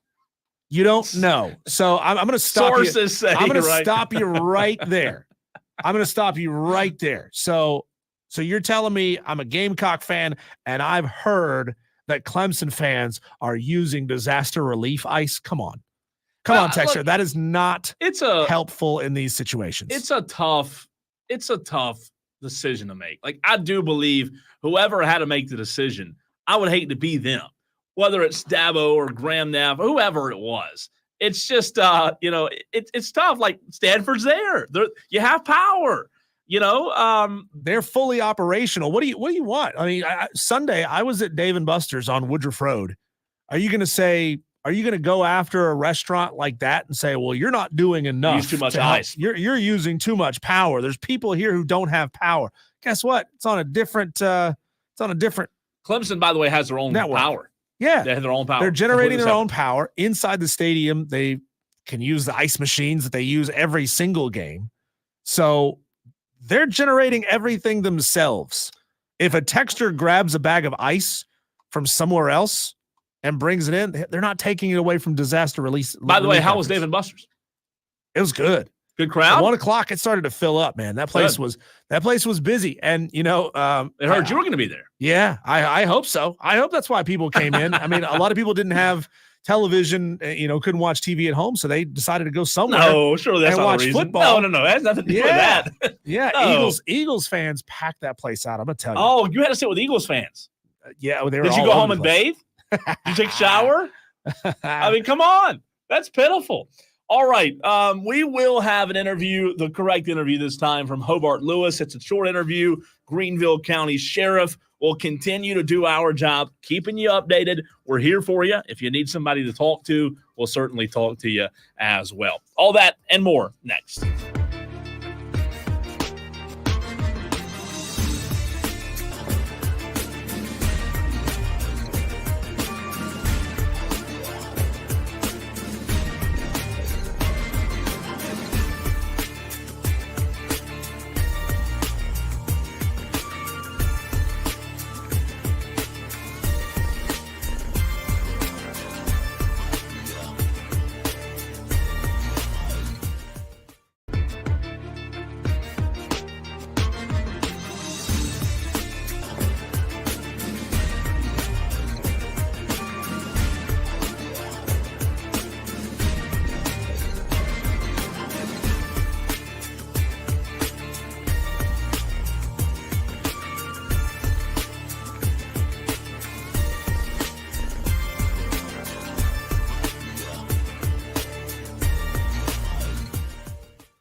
press conference the other day. What would you like to tell the people of Greenville County, in regards to when they see these crews and everything? What do they need to do? Obviously, don't bother them. They're working hard. They got a lot they're trying to do. And, we understand people want to know when their power is going to be back on, but you're asking people who don't have that answer. From first responder standpoint, if people would simply stay off the roads and stop flooding the gas stations and the supermarkets like there's a food shortage or gas shortage, right, because there is not, and let the first responders do the work they need to do instead of responding to some calls that are much lower priority. It would certainly help us out and help Duke and all the folks who came up here to help. There's thousands of linemen up here that are working very hard and dispersed throughout the county that don't really know where they're going. They need some assistance and need roads cleared and all those things. So, again, just if people, I know it's hard to stay in the house for a long period of time and not have power and hot water and all those things, but, kind of staying out of the way is certainly key to expediting getting these circuits turned back on. And, I get calls all the time of people and read posts that people are just getting their power turned back on. So it's proven that there is the hope.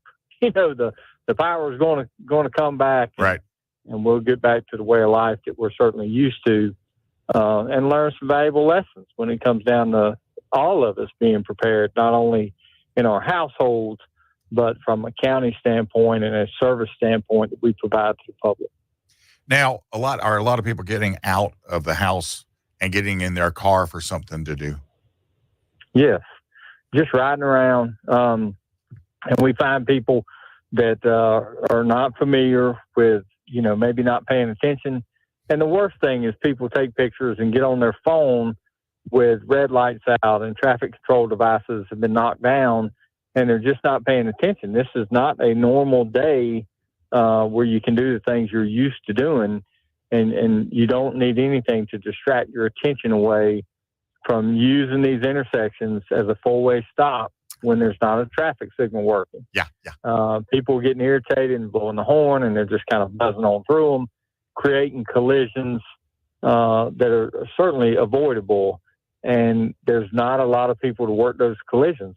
All your first responders, the Highway Patrol, Sheriff's Office, all the municipalities, the fire department, EMS, all those folks are stretched pretty thin after 3 days of this, 3-4 days, going into the fourth day now of having rotating people out, and trying to get people showers and get them fed and get them back on the road to answer calls. They just got just a number of things they need to do that they don't normally do, right, which adds a lot of pressure. I mean, you got people who are having to use chainsaws that, are not used to doing that or don't know how to, dismantle a tree that has fallen or whatever the case may be. They don't need to be distracted with people pulling up, blowing the horn and rolling the window down and asking them what they're doing and when it's going to be cleared up. It'll be cleared up when it gets cleared up. That's right. what they're working on. That's right. So, talking to Sheriff Hobart Lewis, I saw one of your guys Friday morning, and I'm sure nobody told him to get out and do it, but he was on a tree on 417, and he had a crowd of people around him, but he was just busy cutting that tree. And the parts of that tree is still laying there because that's not part of – you guys were doing things without waiting on – you weren't waiting on the tree crews. You weren't waiting on the power crews. You saw it. You just went out there, and if you could, you dealt with that, didn't you? Well, we did. We knew that ambulances and fire trucks and our deputies are going to have to be able to get access to people. So that's why you see trees on the side of the road. It's not cleared perfectly by any stretch, but the limbs are cut back where we can get resources to people who need them. We have a lot of people with medical needs, and, it is up to us. We have transported people to shelters and the hospitals and the places where they could get power for their machines, whether it's an oxygen machine or whatever the case may be.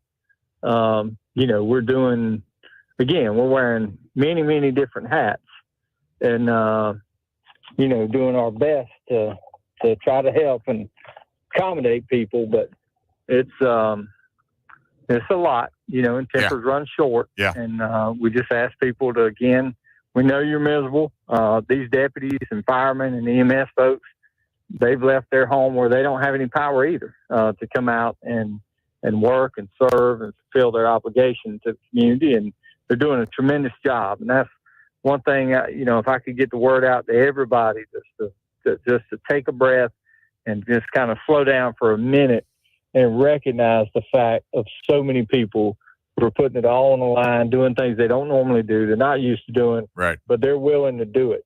And that goes for a lot of folks in the community as well that have jumped in patrol cars and said, hey, I'm a tree guy. I know how to do this. And we've rode those people around, and we went and got gas for chainsaws and all that stuff. This is where people come together, during tough times. And certainly proud of our community, and couldn't be more proud of our folks, our first responders in this area that were ready on Thursday night.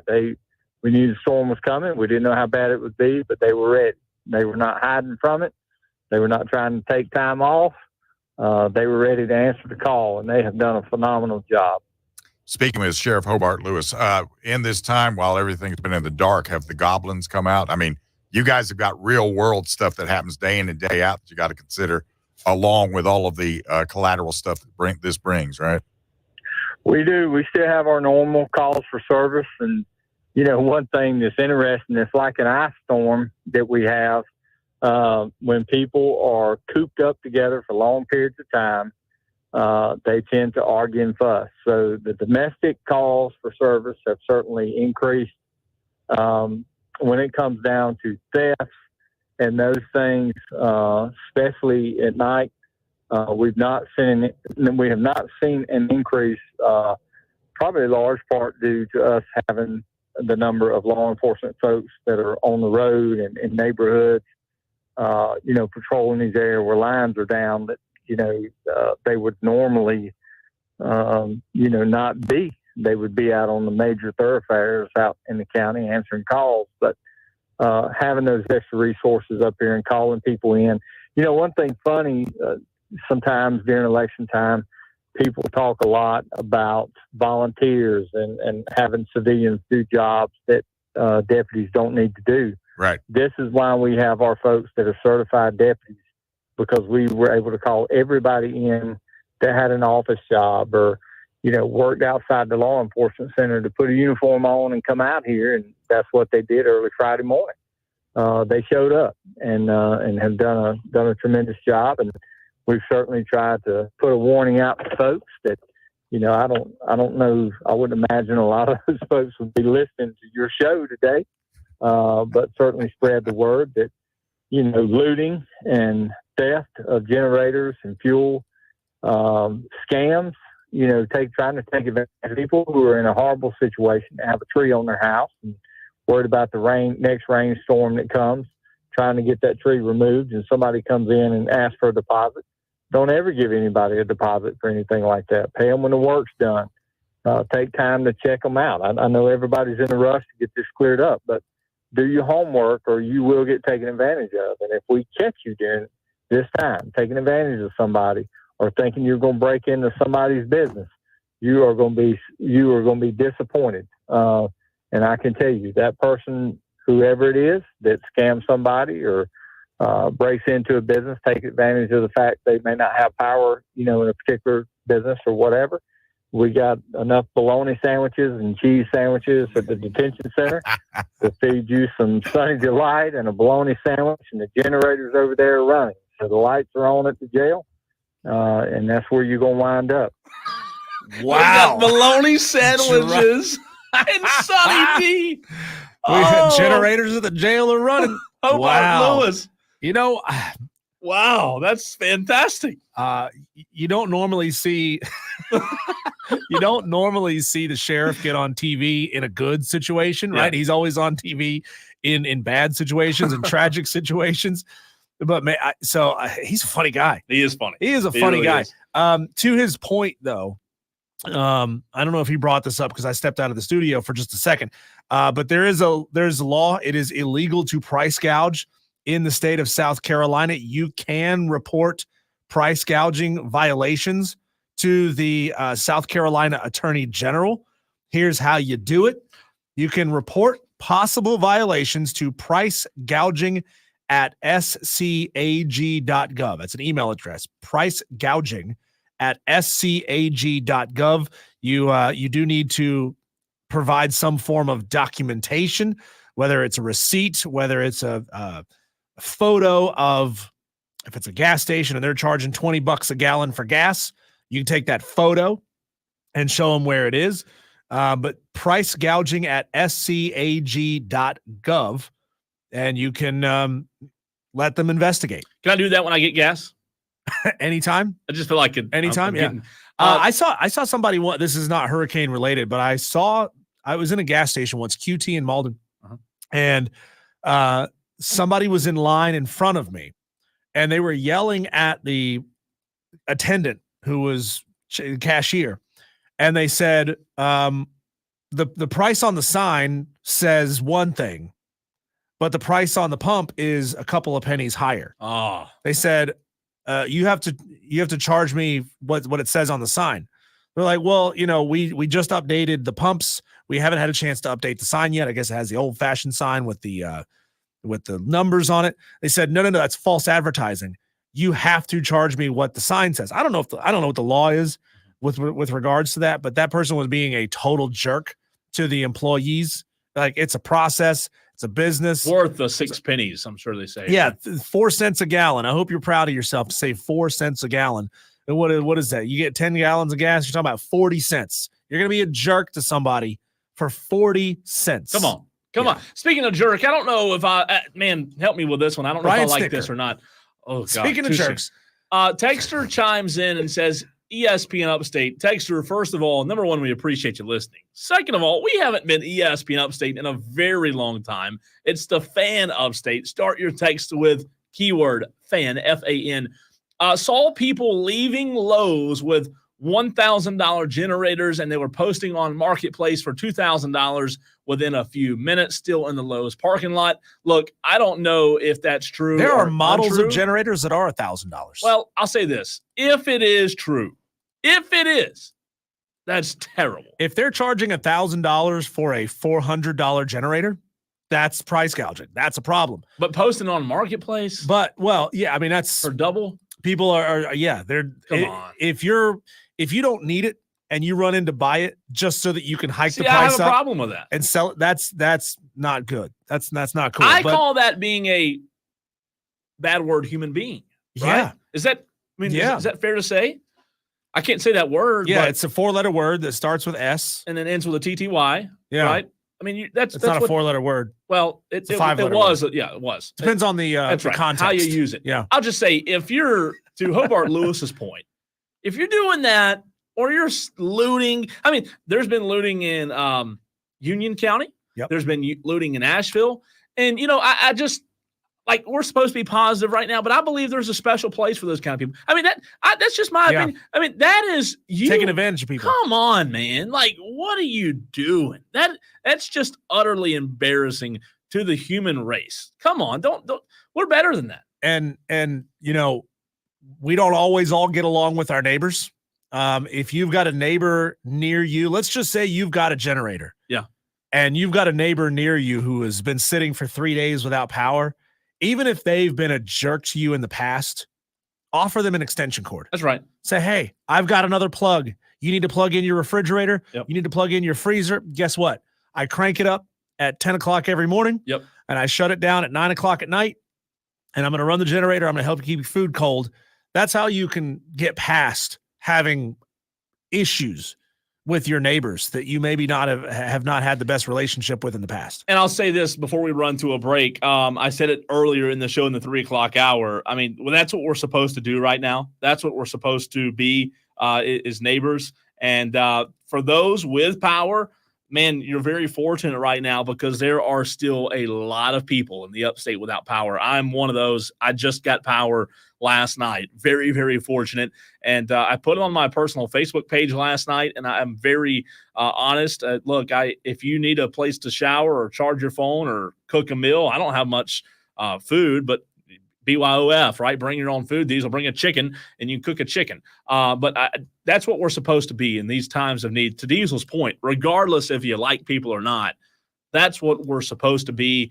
And if we were all like that and we could all live that way 12 months of the year, Diesel, regardless of it being an election season, regardless of, 2 months from now, how we'll feel about each other, I just think this world will be a lot better place. But unfortunately, the mainstream media and in 2 months from now, politics they'll tell us that, hey, you're supposed to hate your neighbor. He don't believe in the same political, he don't believe the same politics you believe. Hate him, call him names. That's just where we are.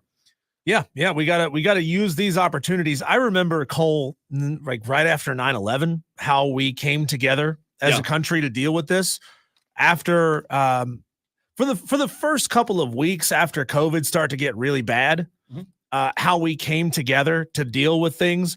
Obviously, after a while, things get politicized and people split off into their own factions and believe what they want to believe. And you can't change anyone's mind. You can't even talk to them about it without them getting angry at you.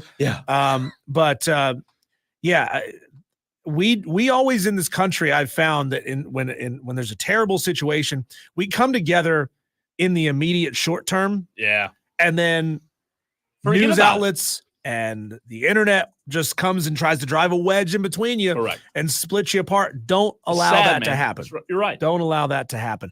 When we come back, Cole, a new top 25 is out, and guess who is right outside the top 10? That's coming up next right here on the Fan, Upstate 97.7 FM in Greenville. Maybe by the end of the show, 97.1 FM in Spartanburg, and everywhere you are on the free Odyssey app.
There is a brand new number one team in the country, and it is your Alabama Crimson Tide. 4-0. Alabama. They move up from 4-1 after beating Georgia.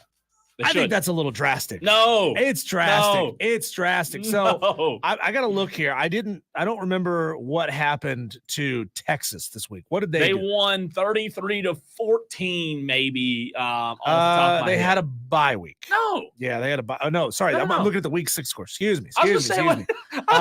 35-13. I was close. A dominant win over a bad Mississippi State team. That's right. And that is worthy of dropping you from 1 to 2, which seems a little absurd to me. I don't like that. If you want to move Alabama up to 2, great, do it. I got no problem with moving Alabama up to number 2, but to jump Texas, and look, none of this ultimately matters, right? Yeah, it's all mid-season AP rankings. AP poll is going to be completely moot and pointless once the CFP poll starts to come out. We don't care what the AP poll has to say correct anymore. I mean, think about that. The AP poll is a half of a season poll. That's really all that matters. So depressing. Yeah. But no, here we go. Number 1, Alabama, 4-0. Number 2, Texas. Number 3, Ohio State. Number 4, Tennessee. Georgia falls 3 spots to number 5.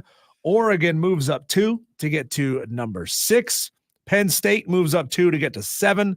Miami escaped by the luck of the referees. Pitiful. Miami escaped and fell back 1 spot to get to number 8. Now, again, I've seen like cell phone footage. I haven't watched the game on a big screen TV. No. I do know that I heard that took forever for them to make that call and decide what the outcome of that play was. I think it was the right call. But Miami barely gets by Virginia Tech, and they drop back to number 8. So I don't have a big problem with that. Missouri is up 2 spots to number 9. Michigan up 2 spots to number 10. Clemson has risen. To the number 15 spot in college football. Are we okay? Are we good with Clemson being a top 15 team now? I am. I think they are. Obviously, the very first game of the season against Georgia was not good, right? No. However, these polls are, what have you done for me lately? That's what they are. And that's the same reason Alabama's number 1, right? What have you done for me lately? Texas Diesel may be the best team, 5-0 without their quarterback. They've won 2 games in a row without their starter. Granted, their backup has a last name with a Manning, so that helps. However, it's what have you done for me lately? Clemson, I do think, is better than Iowa State, BYU, Utah, Oklahoma, those on the outside of 15. I think Clemson deserves to be number 15. Utah dropping 8 spots to number 18, that seems big to me. I tell you what, they better be careful. Too much. They better be careful, or they're going to be on the outside of the top 12. Good news 25, rather. Good news for them is they've got Arizona State next. Arizona State sucks. Yeah, but I'm saying their path to the college football playoff now, boy, it's not 18. You better not drop another one if you're Utah. Yeah, so we asked the question a couple of days ago, almost now. It feels like we're living in far too many unprecedented times. Yeah. Like I used to think, okay, I would remember things in relation to COVID. Now I'm going to be remembering things in relation to Hurricane Helene, right? But we asked the question a week ago or so on the show. At what point will Clemson, assuming they keep winning, get back inside the top 10? You said that it would be the Florida State game. That's right. I Next believe. week. This Saturday. I said it would be the Louisville game. So Florida, what would Clemson have to do? Now they would certainly need help in front of them. They would need basically Michigan, Southern Cal, Ole Miss, LSU, and Notre Dame to all lose or look bad in a win. Which LSU could. Yeah. LSU's probably going to lose to Ole Miss. So Clemson will move up if they win. I think they'll move up to for sure 14, but yeah. I don't know, Diesel. Getting inside the top 10 and a win. That's going to be tough. Here's the problem. Florida State's not looked at as a good win now. Right. If it were looked at as a good win, yeah, they're going to jump 3 or 4 spots, but now they're going to jump 1 spot. I think they might be 14. I think they might be 14 after next week. Yeah. I mean, they're going to beat Florida State. They would have to demolish Florida State. They would have to have another one of those 60-point performances, 66-10 kind of performance against Florida State. It's possible. It's really possible. I know Mike Norvell is doing a lot of shuffling on the roster this week. He's listing a lot of oars. As of right now, the quarterback position on the depth chart for Florida State says DJU or the backup freshman quarterback. So, I mean, I don't know if that's gamesmanship or if that's Mike Norvell genuinely doesn't know a DA. Which guy do they want to start. I mean, that's pitiful. You can't start DJU. You can't start DJU if you want a chance. No. I mean, what if started them every game? What if this freshman quarterback is like some out of nowhere phenom that, maybe he didn't practice. He's not a great practicer, but you put him in a game situation, all of a sudden the dude is Peyton Manning. You just never know. I'm telling you, it should have been done weeks ago. Clemson, Florida State this Saturday. We'll get more into that as the week goes on. We'll get right back into Helene on the other side, the damage it left behind. How are you doing? If you're just tuning in, if you're just getting off work, if you had to work today, or if you didn't, if you're just tuning into the show, we want to hear from you next.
In on the text line 71307, Mike Main says 97.1 is loud and proud. Yeah. Hoot the horn. If you're going to do it, hoot Toot, the, toot. there you go. Toot the horn. In Spartanburg, so I believe, knock on wood, we're back up. 97.1 Spartanburg. Nice. 97.7 FM in Greenville. Appreciate you, Tolos, being with us. Look, our job today is just to talk to you, be there for you, put a smile on your face, hear from you. That's what we want to do the rest of the segment as we're kicking off hour number 4. It's been a rough couple of weeks, but Diesel, something that I don't like, one thing, add to the list, right? Something that I don't like people doing during times like this is posting things about potential storms in the future and, this panic mode of like, hey, let's scare everybody. Shout out to Perella Lewis of WIFF4, who does a fantastic job here in Greenville. She posted. Watch Perella every morning. Yep, she's great. She posted on Facebook, there are currently no hurricanes forecasted to impact the Carolinas. There were a lot of comments on that post that said, whoa, my weather app shows the hurricanes down there. And she said, look, as of right now, there are no scheduled hurricanes to impact the Carolinas. Obviously, we all know hurricanes can go left, right? They go up. They have a mind of their own. There's no controlling them. I told somebody earlier today, somebody told me, there's 2 more storms coming.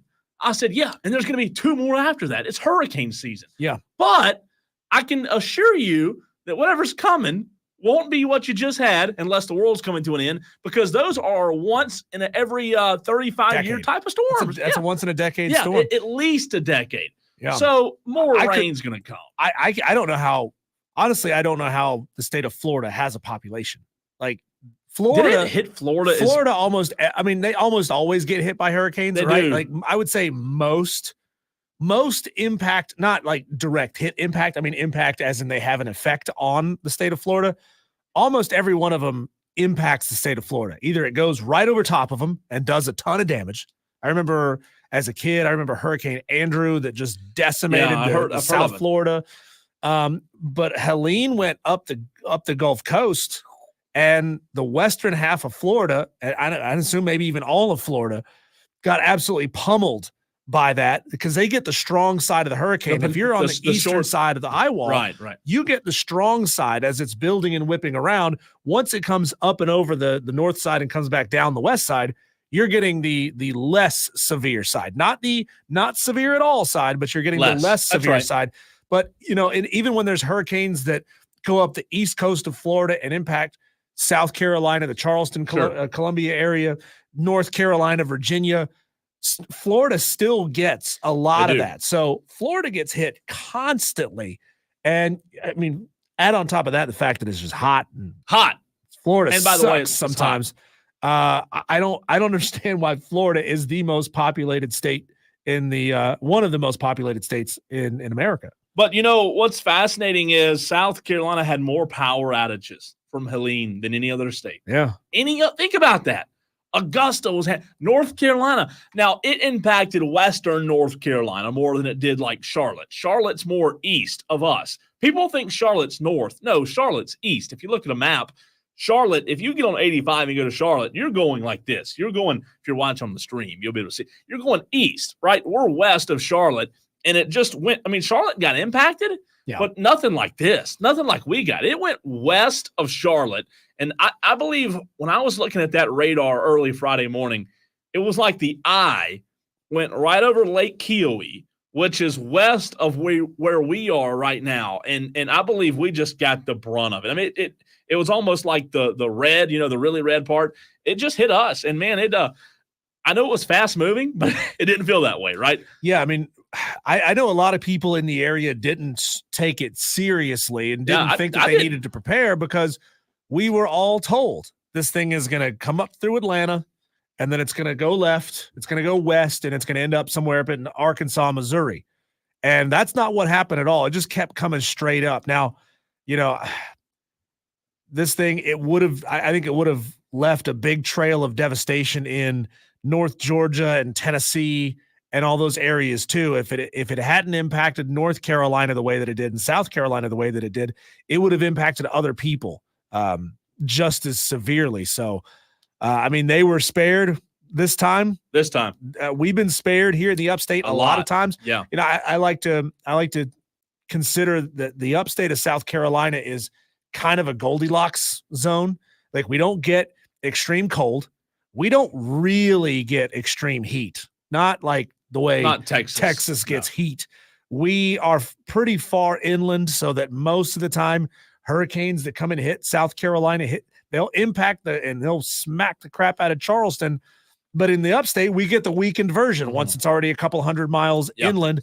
And for whatever reason, the way this one just worked out, it just kept coming at us and was really strong. I mean, I kept hearing that it was actually a tropical storm once it finally made it up to here, but wind was 4 miles an hour below what's considered a hurricane. Yeah. So it was basically a hurricane, right? 70 miles an hour at one point, I believe, is what it got up to. It's scary, man. When that wind is whipping and hitting the side of the house hard, I mean, it's terrifying. Well, I'll tell you what, I live in an apartment and I have several windows that look different directions, but my back doors are glass.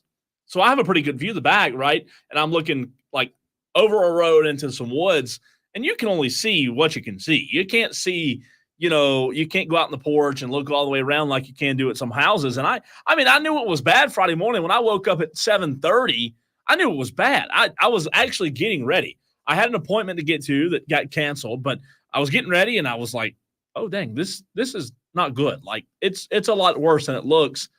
Power was out, phone service. I think phone service was working, Diesel, Friday morning, and then all of a sudden about lunchtime, maybe before that, maybe mid-morning, you can forget it. Phone service went out. I had to get to the radio station here, Friday, earlier than normal, just so I could have Wi-Fi. And I'll tell you this, I felt we still have Wi-Fi and power right now. I felt so shocked that Friday it was still cloudy and had just quit. And here I was in a building with power and Wi-Fi. I couldn't believe it. Yeah, it's weird to think like, hey, man, I'm on an island. I'm on an island where things are functional, and we're lucky. And it's our industry that we are here to broadcast and spread information as best we can in these situations. So we have the ability to generate our own power and get our own transmitters up and going. But Cole, I mean, all it takes is the storm or a tree taking the tower down or taking the transmission lines down. I remember talking to our coworker on Friday evening, and at the time, the other station that I'm on, The Planet, was off the air, and they said, we have no idea what the condition of that tower is. I mean, we're not able to get our engineering staff up there to look at it. Me and you about how to go. Yeah. I mean, they were going to send us. They were like, hey, you got 4-wheel drive, go on, get up there and take a look. But we didn't know. Like, they said, we genuinely don't know if the tower is still there. Yeah. You know what's sad, man? Like, I'm just reading reports that have come out. Buncombe County, Diesel, Buncombe County, from where I live in Bowling Springs, Buncombe County's not even an hour. I mean, Buncombe County, North Carolina, okay, maybe it's an hour. I mean, it's not far at all. And now they've come out and said already 30 people have died just in Buncombe County, and that number is going to continue to increase. I tell you what, man, when you look at Buncombe County, Asheville, Hendersonville, Lake Lure area, I mean, you look at the pictures and videos, it's just downright tragic. It's sad. And you know what, man, all you can do is just continue to keep them in your thoughts and in your prayers if that's what you do. But man, I'll tell you this, for those little old towns up there, there's no way to prepare. And what's Lake Lure and Hendersonville going to do different next time? There's nothing they can do. Yeah. I mean, it's a wooded area. That's it's what you love about living in that area until something bad like this happens. And, bad things like this happen in areas like that when it gets cold. Ice storms can take trees down and take power lines down. We see it every year, where people lose power when ice storms come through and knock infrastructure down. So, I hope that as many of our listeners who have the means to can better prepare themselves for a next situation. And like I said, it could come in 4 or 5 months from right now. Never know. With terrible cold weather and ice storms. Yeah. It could happen. Brendan Burnett on the text line says, Cowboys win and all hell breaks loose. Brandon, come on. Don't do that to me. Don't do that. We got a texter here, Ben, who says, I like Georgia at 5. Gets the targets off their back. Go Dogs. Go Dogs. Well, you were already at number 2. I mean, does that take the target off your back even more? Maybe it does. What is it with Kirby Smart, by the way? It can't beat Alabama.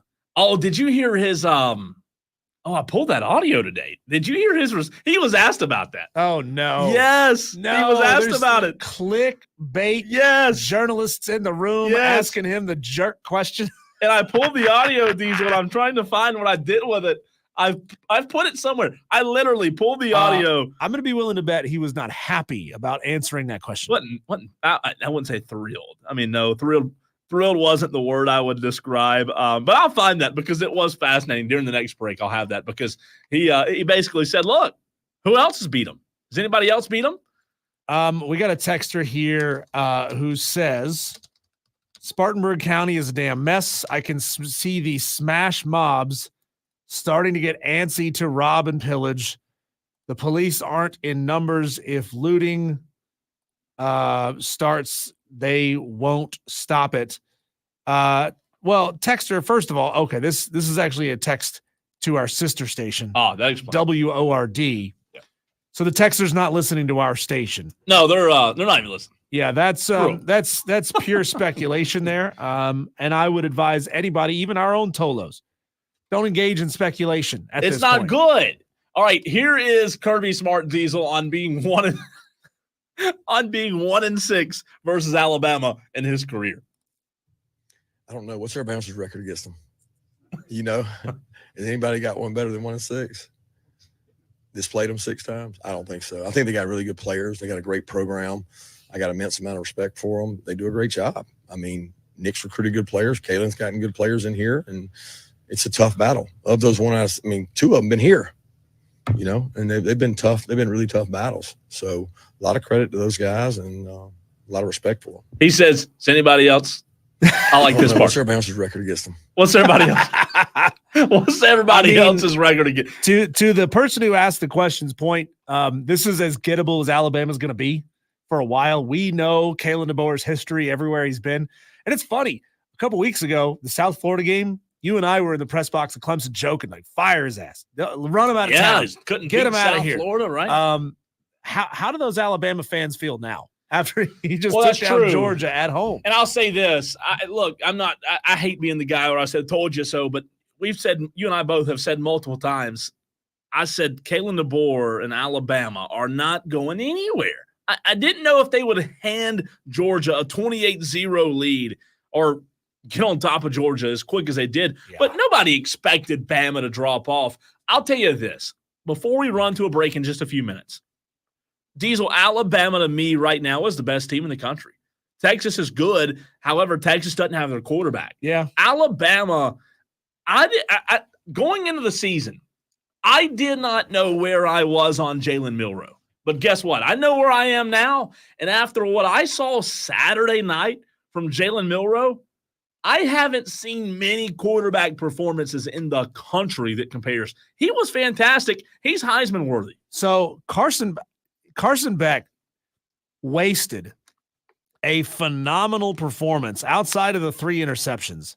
He went 27 for 50 for 439 yards. Yeah. And a lot of that was in the second half, I believe, right? Yeah. The first half wasn't good. I mean, anytime you ask a quarterback to throw the ball 50 times in a game, you're unlikely to be successful, right? Because you're not able to run the football. I mean, part of that is 3 interceptions, and that certainly helps Alabama get some points on the board. But, how do you put up 439 it's a lot. and lose? It's a lot. Look, Carson Beck, I think he's a good quarterback. I really do. He has a ton of talent around him. However, Diesel, what I watched Saturday night, Kalen DeBoer and Alabama outcoached Kirby Smart in the first half. Now, if you watch that game, and I know a lot of people in the upstate probably didn't get a chance to because all that's going on with the hurricane and the mess, right? However, Jalen Milroe, Diesel in the first half ran all over Georgia. I mean, outside to the sideline, on the outside of the hash. He was all over that Georgia defense. Now, in the second half, Georgia shut them down. Alabama, what I didn't like was in the second half of that ball game, Alabama kept running Milroe to the outside, and Georgia sniffed it out every play. And there were several big downs where Georgia stopped. Another Milroe run. So was Milroe successful at running the ball in the first half? First half, he was all over him, gashing them. 40-yard touchdown. He had in the first half. There's that old saying, we're going to keep running it until they prove that they can stop it. And at that point, they clearly proved that they could stop it. I mean, they did. If I'm Kalen DeBoer, I'm going to keep doing that too.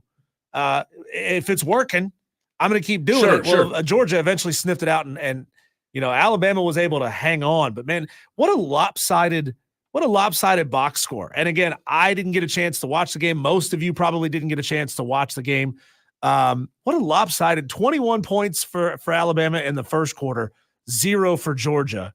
Fourth quarter, Georgia scored 19 points to Alabama's 8. It was very it was almost like Georgia in the fourth quarter was finding how to operate against that Alabama defense. Now, the question is, Diesel, when you talk about Alabama and Georgia, it was a fantastic game at the end. Of course, the beginning wasn't. Bama jumped out 28-0. However, the question now is, what we saw Saturday night, is that part 1 of 2? Is that part 1 of 3? How many times are we going to see that matchup? Because Texas is going to be there. You and I, we've discussed, Texas is a very good team. Tell you who ain't going to be there, in my opinion, Ole Miss. Not the SEC championship. Not the way they looked. Okay, so take them out of the equation. Texas is going to compete for the SEC championship. That Georgia game, though, in just a couple of weeks is going to have a lot to do with that. However, what we saw Saturday night could be part 1 of 2, possibly even 3. Yeah, this is kind of a sad, unintended, and depending on how you look at it, maybe a great consequence of the 12-team playoff situation. Right. I mean, we may see these two teams face off again in the SEC title game. We may see these two teams face off again immediately after that in the playoff. I mean, I would hope, and I don't think there really is a way to do this, but I would hope that the playoff committee would try to seed these teams in a way maybe to avoid teams that just played each other in a conference championship game. Yeah. Playing in a semifinal. Hey, if they're on opposite sides of the bracket and both teams make it to the final, it is what it is, right? Well, let's say they did. Let's say they played in the SEC championship. Mm-hmm. The winner would take the 1 seed, 2 seed, right? Yes. Okay. Almost assured that the winner of the SEC championship game, 1 or 2, will probably be the 1 seed. Okay. Worst case 2. The loser of that game, let's say Alabama loses this time. Georgia wins in the SEC championship game in Atlanta.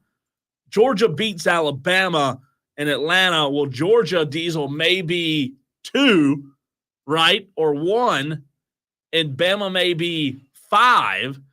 So they would not play. Well, I tell you what, they could play in the second. You got to make sure. You got to make sure that the loser of the SEC, excuse me, that the teams who played in the SEC championship game are not seeded 1 and 4 or because 2 and 3, because they would be on the same side of the bracket. So if you put Alabama, sorry, my throat's getting dry. Just need some agua.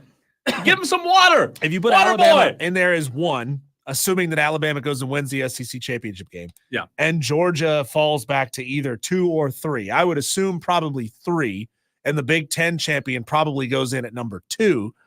Then the 1 and 3 can't play each other again until the national championship game. True. So that's the way you would have big upset. Which would. No, I think 3's possible. Yeah. But I don't think it's likely. We're in a situation where the playoff committee is going to seed these teams to try to avoid those kind of upsets, but to those rematches. But if you've got to do that with multiple conferences, that's when things get tough. Yeah. And then you may force teams into scenarios where they have to play each other. True. When we come back, Cole, we have the product of some extremely diligent, hard work in some tough times. No. So clearly we didn't do it. Do we have to? Yeah, we do. Do we have to? We aren't responsible for this. Cole and I, we didn't work hard today. but Dan B did work hard today, and Dan B has compiled the updated upset picks standings, and it would be rude of me. It would be awful, repugnant of me to not put them out there on the air. So we're going to do it. We have them hot off the press. Who is we? Upset. I do. I do, and I want to rub your face in it. I don't want to wait till tomorrow to rub your face. I want to do it next.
Cole, our jobs today is kind of a twofold combination. We're, number one, trying to provide as much useful information to people who need it as possible.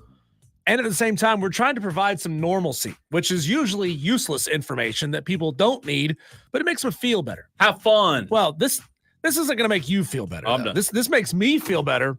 It's not going to make you any happier. The Week 5 Upset Picks Challenge presented by Ingles. Standings are here. Boo. And Josh Pate is kicking all of our asses.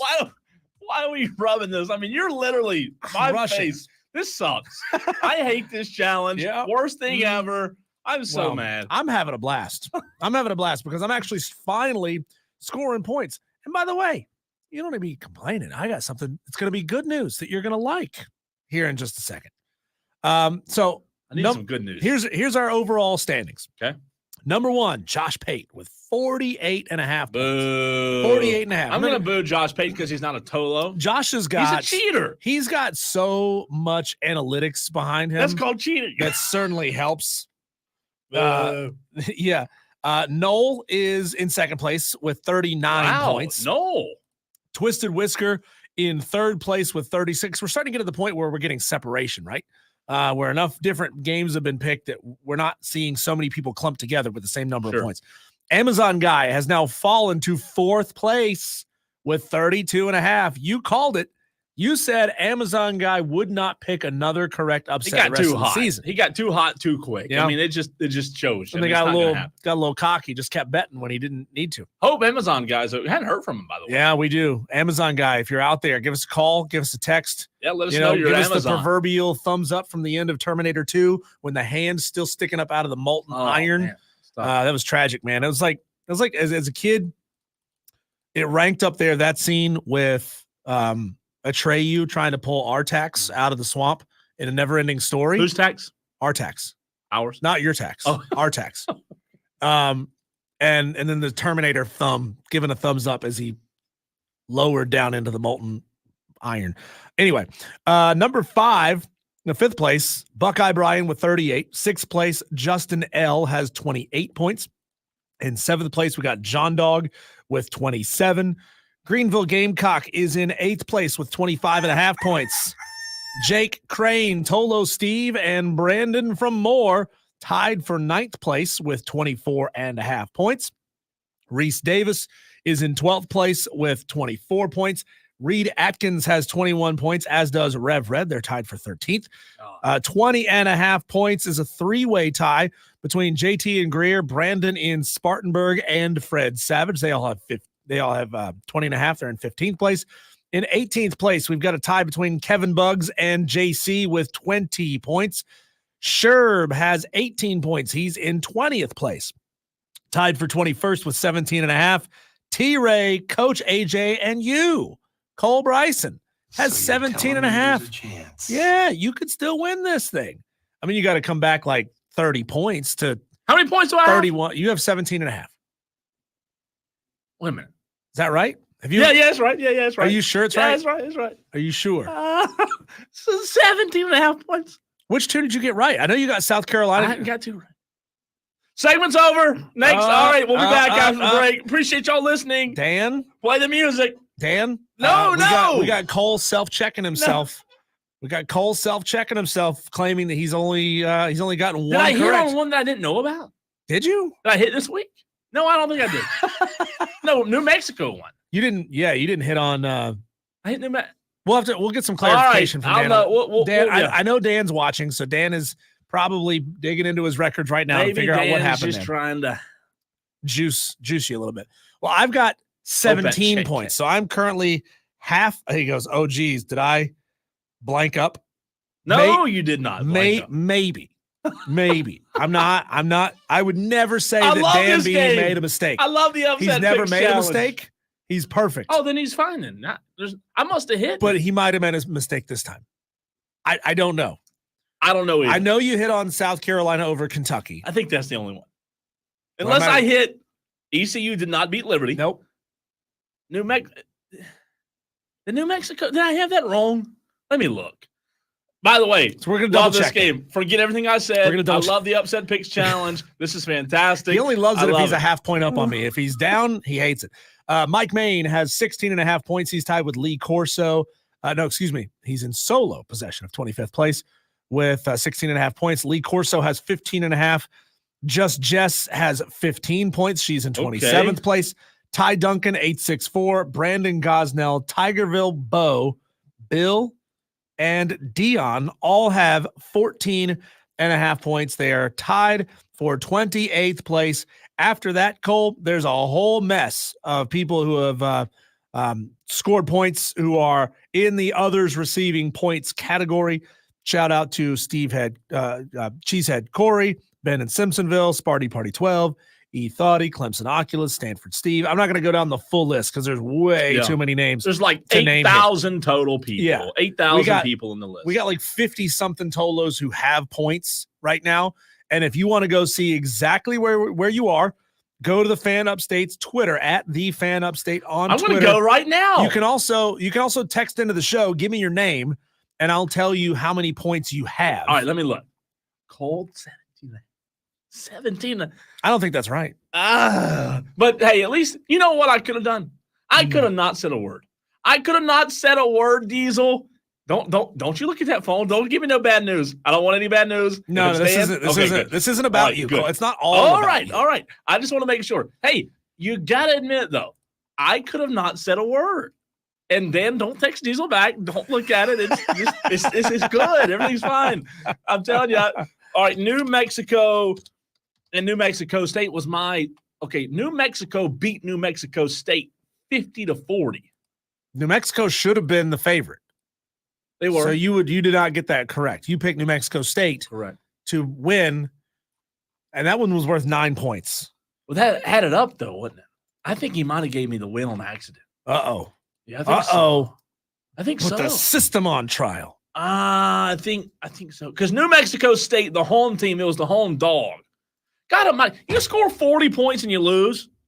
I mean, how do you score 40 and lose? Well, hey, fire the freaking defensive coordinator, New Mexico State. I won, Cole. My upset pick was ULM over Troy. And I won in the most boring football game ever.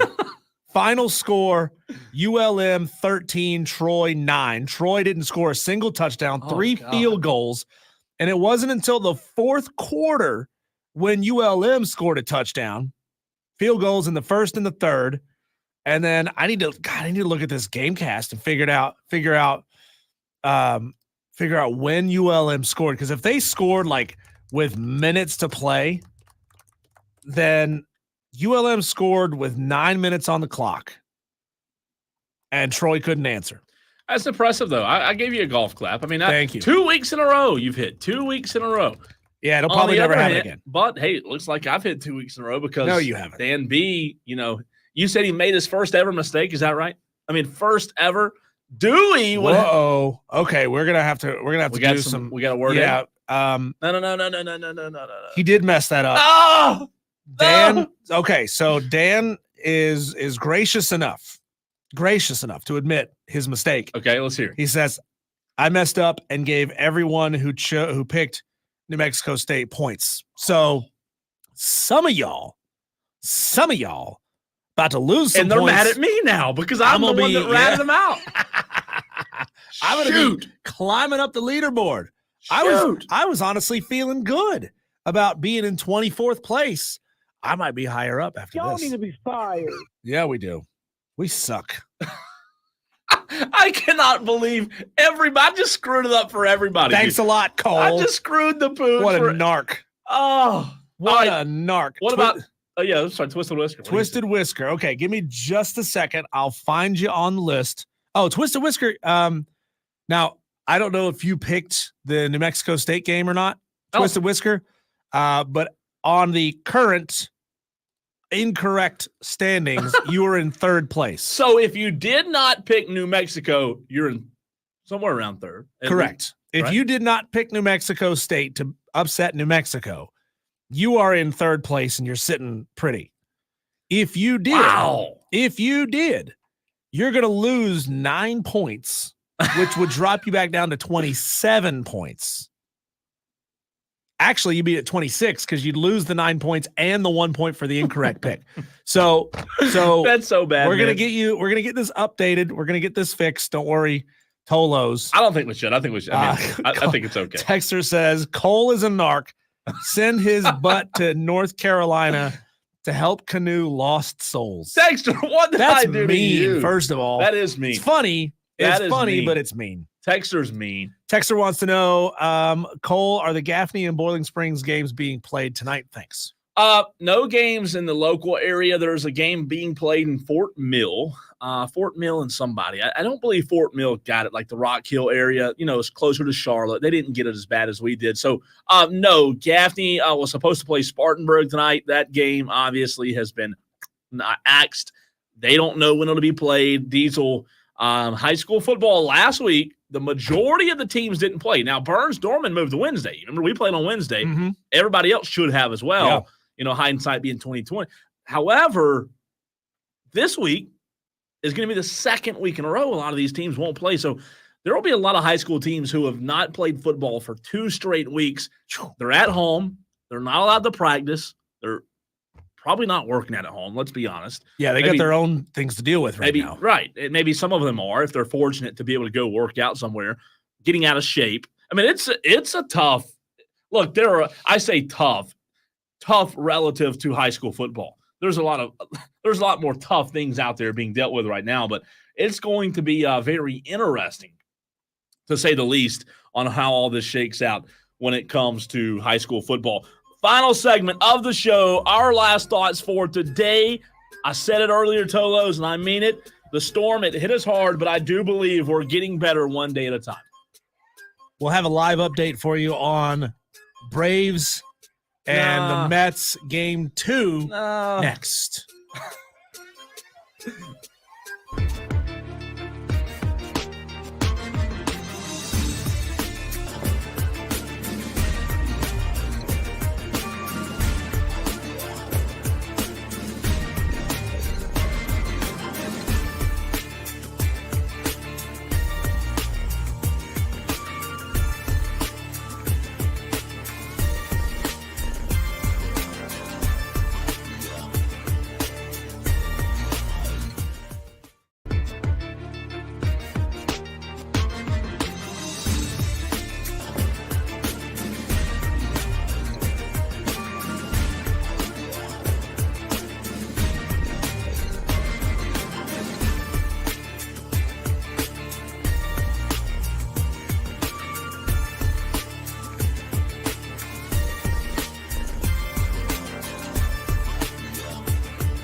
Ty on X or Twitter, however you describe that application. Ty says, TOLO mites. What is the number to text into the show?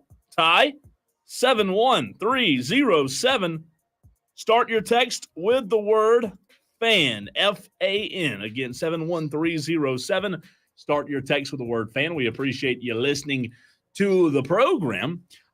Diesel, final segment of the shows. It's been a good show. We our goal today was to keep it light, to bring some positivity to the upstate.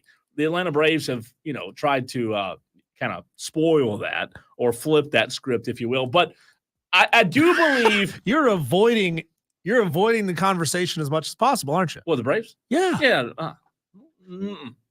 If you say it, they're going to lose. The Braves have All right, just they lost. It's done. scored 2. They're going to lose. To go up 3-0. Now they're going to lose. Bottom of the 7th. Nope, it's over. 2 outs. Who was that? Marcell Ozuna. Yep, just hit a 2-out single. You messed up. You jinxed to score 2. And now the Braves are up 3-0. You jinxed it big time. I hate that. But the Braves just lost because Diesel jinxed it. So we'll see if that holds to fruition. Diesel, I said this earlier in the show. I do believe all the first responders out there, the linemen, everyone who has a hand in this, when all this is said and done here in a few days, weeks, whatever it is in the upstate, we need to really remember to show our appreciation of them. You said it earlier. Let's not allow this thing to get back to normal. Let's not forget that we're stronger when we're together, right? Mm-hmm. Because everyone wants to divide us, tear us apart, politics, November, we've heard that all this stuff and the lack of relief is for political reasons, and all it all goes back to politics. And again, I understand some people have a job to do when it comes to politics, and I get that, but we don't. You and I are on a sports show, and I'm going to tell you how I feel. You're going to tell the audience and the Tolos how you feel as well, and we can express our opinions. My opinion is right now none of that matters. Right now, the only thing that matters is your neighbor, your family, your friends, making sure they're okay, making sure that they're going to be just okay, and they're going to get out of this thing as we are, as you are. We all know that in times of trouble like this, man, we depend on each other. We depend on neighbors for gas, food. Yeah. And these times have been tough, but I really do believe, Diesel, that today was better than yesterday and tomorrow will be better than today. Yeah, every day is a step forward in the right direction. Help out those around you. It shouldn't take scenarios like this to get you to talk to that neighbor who you haven't really had the best relationship with. It shouldn't take situations like this for you to go help someone clean up their yard and get a tree down out of their yard that's come down. I've been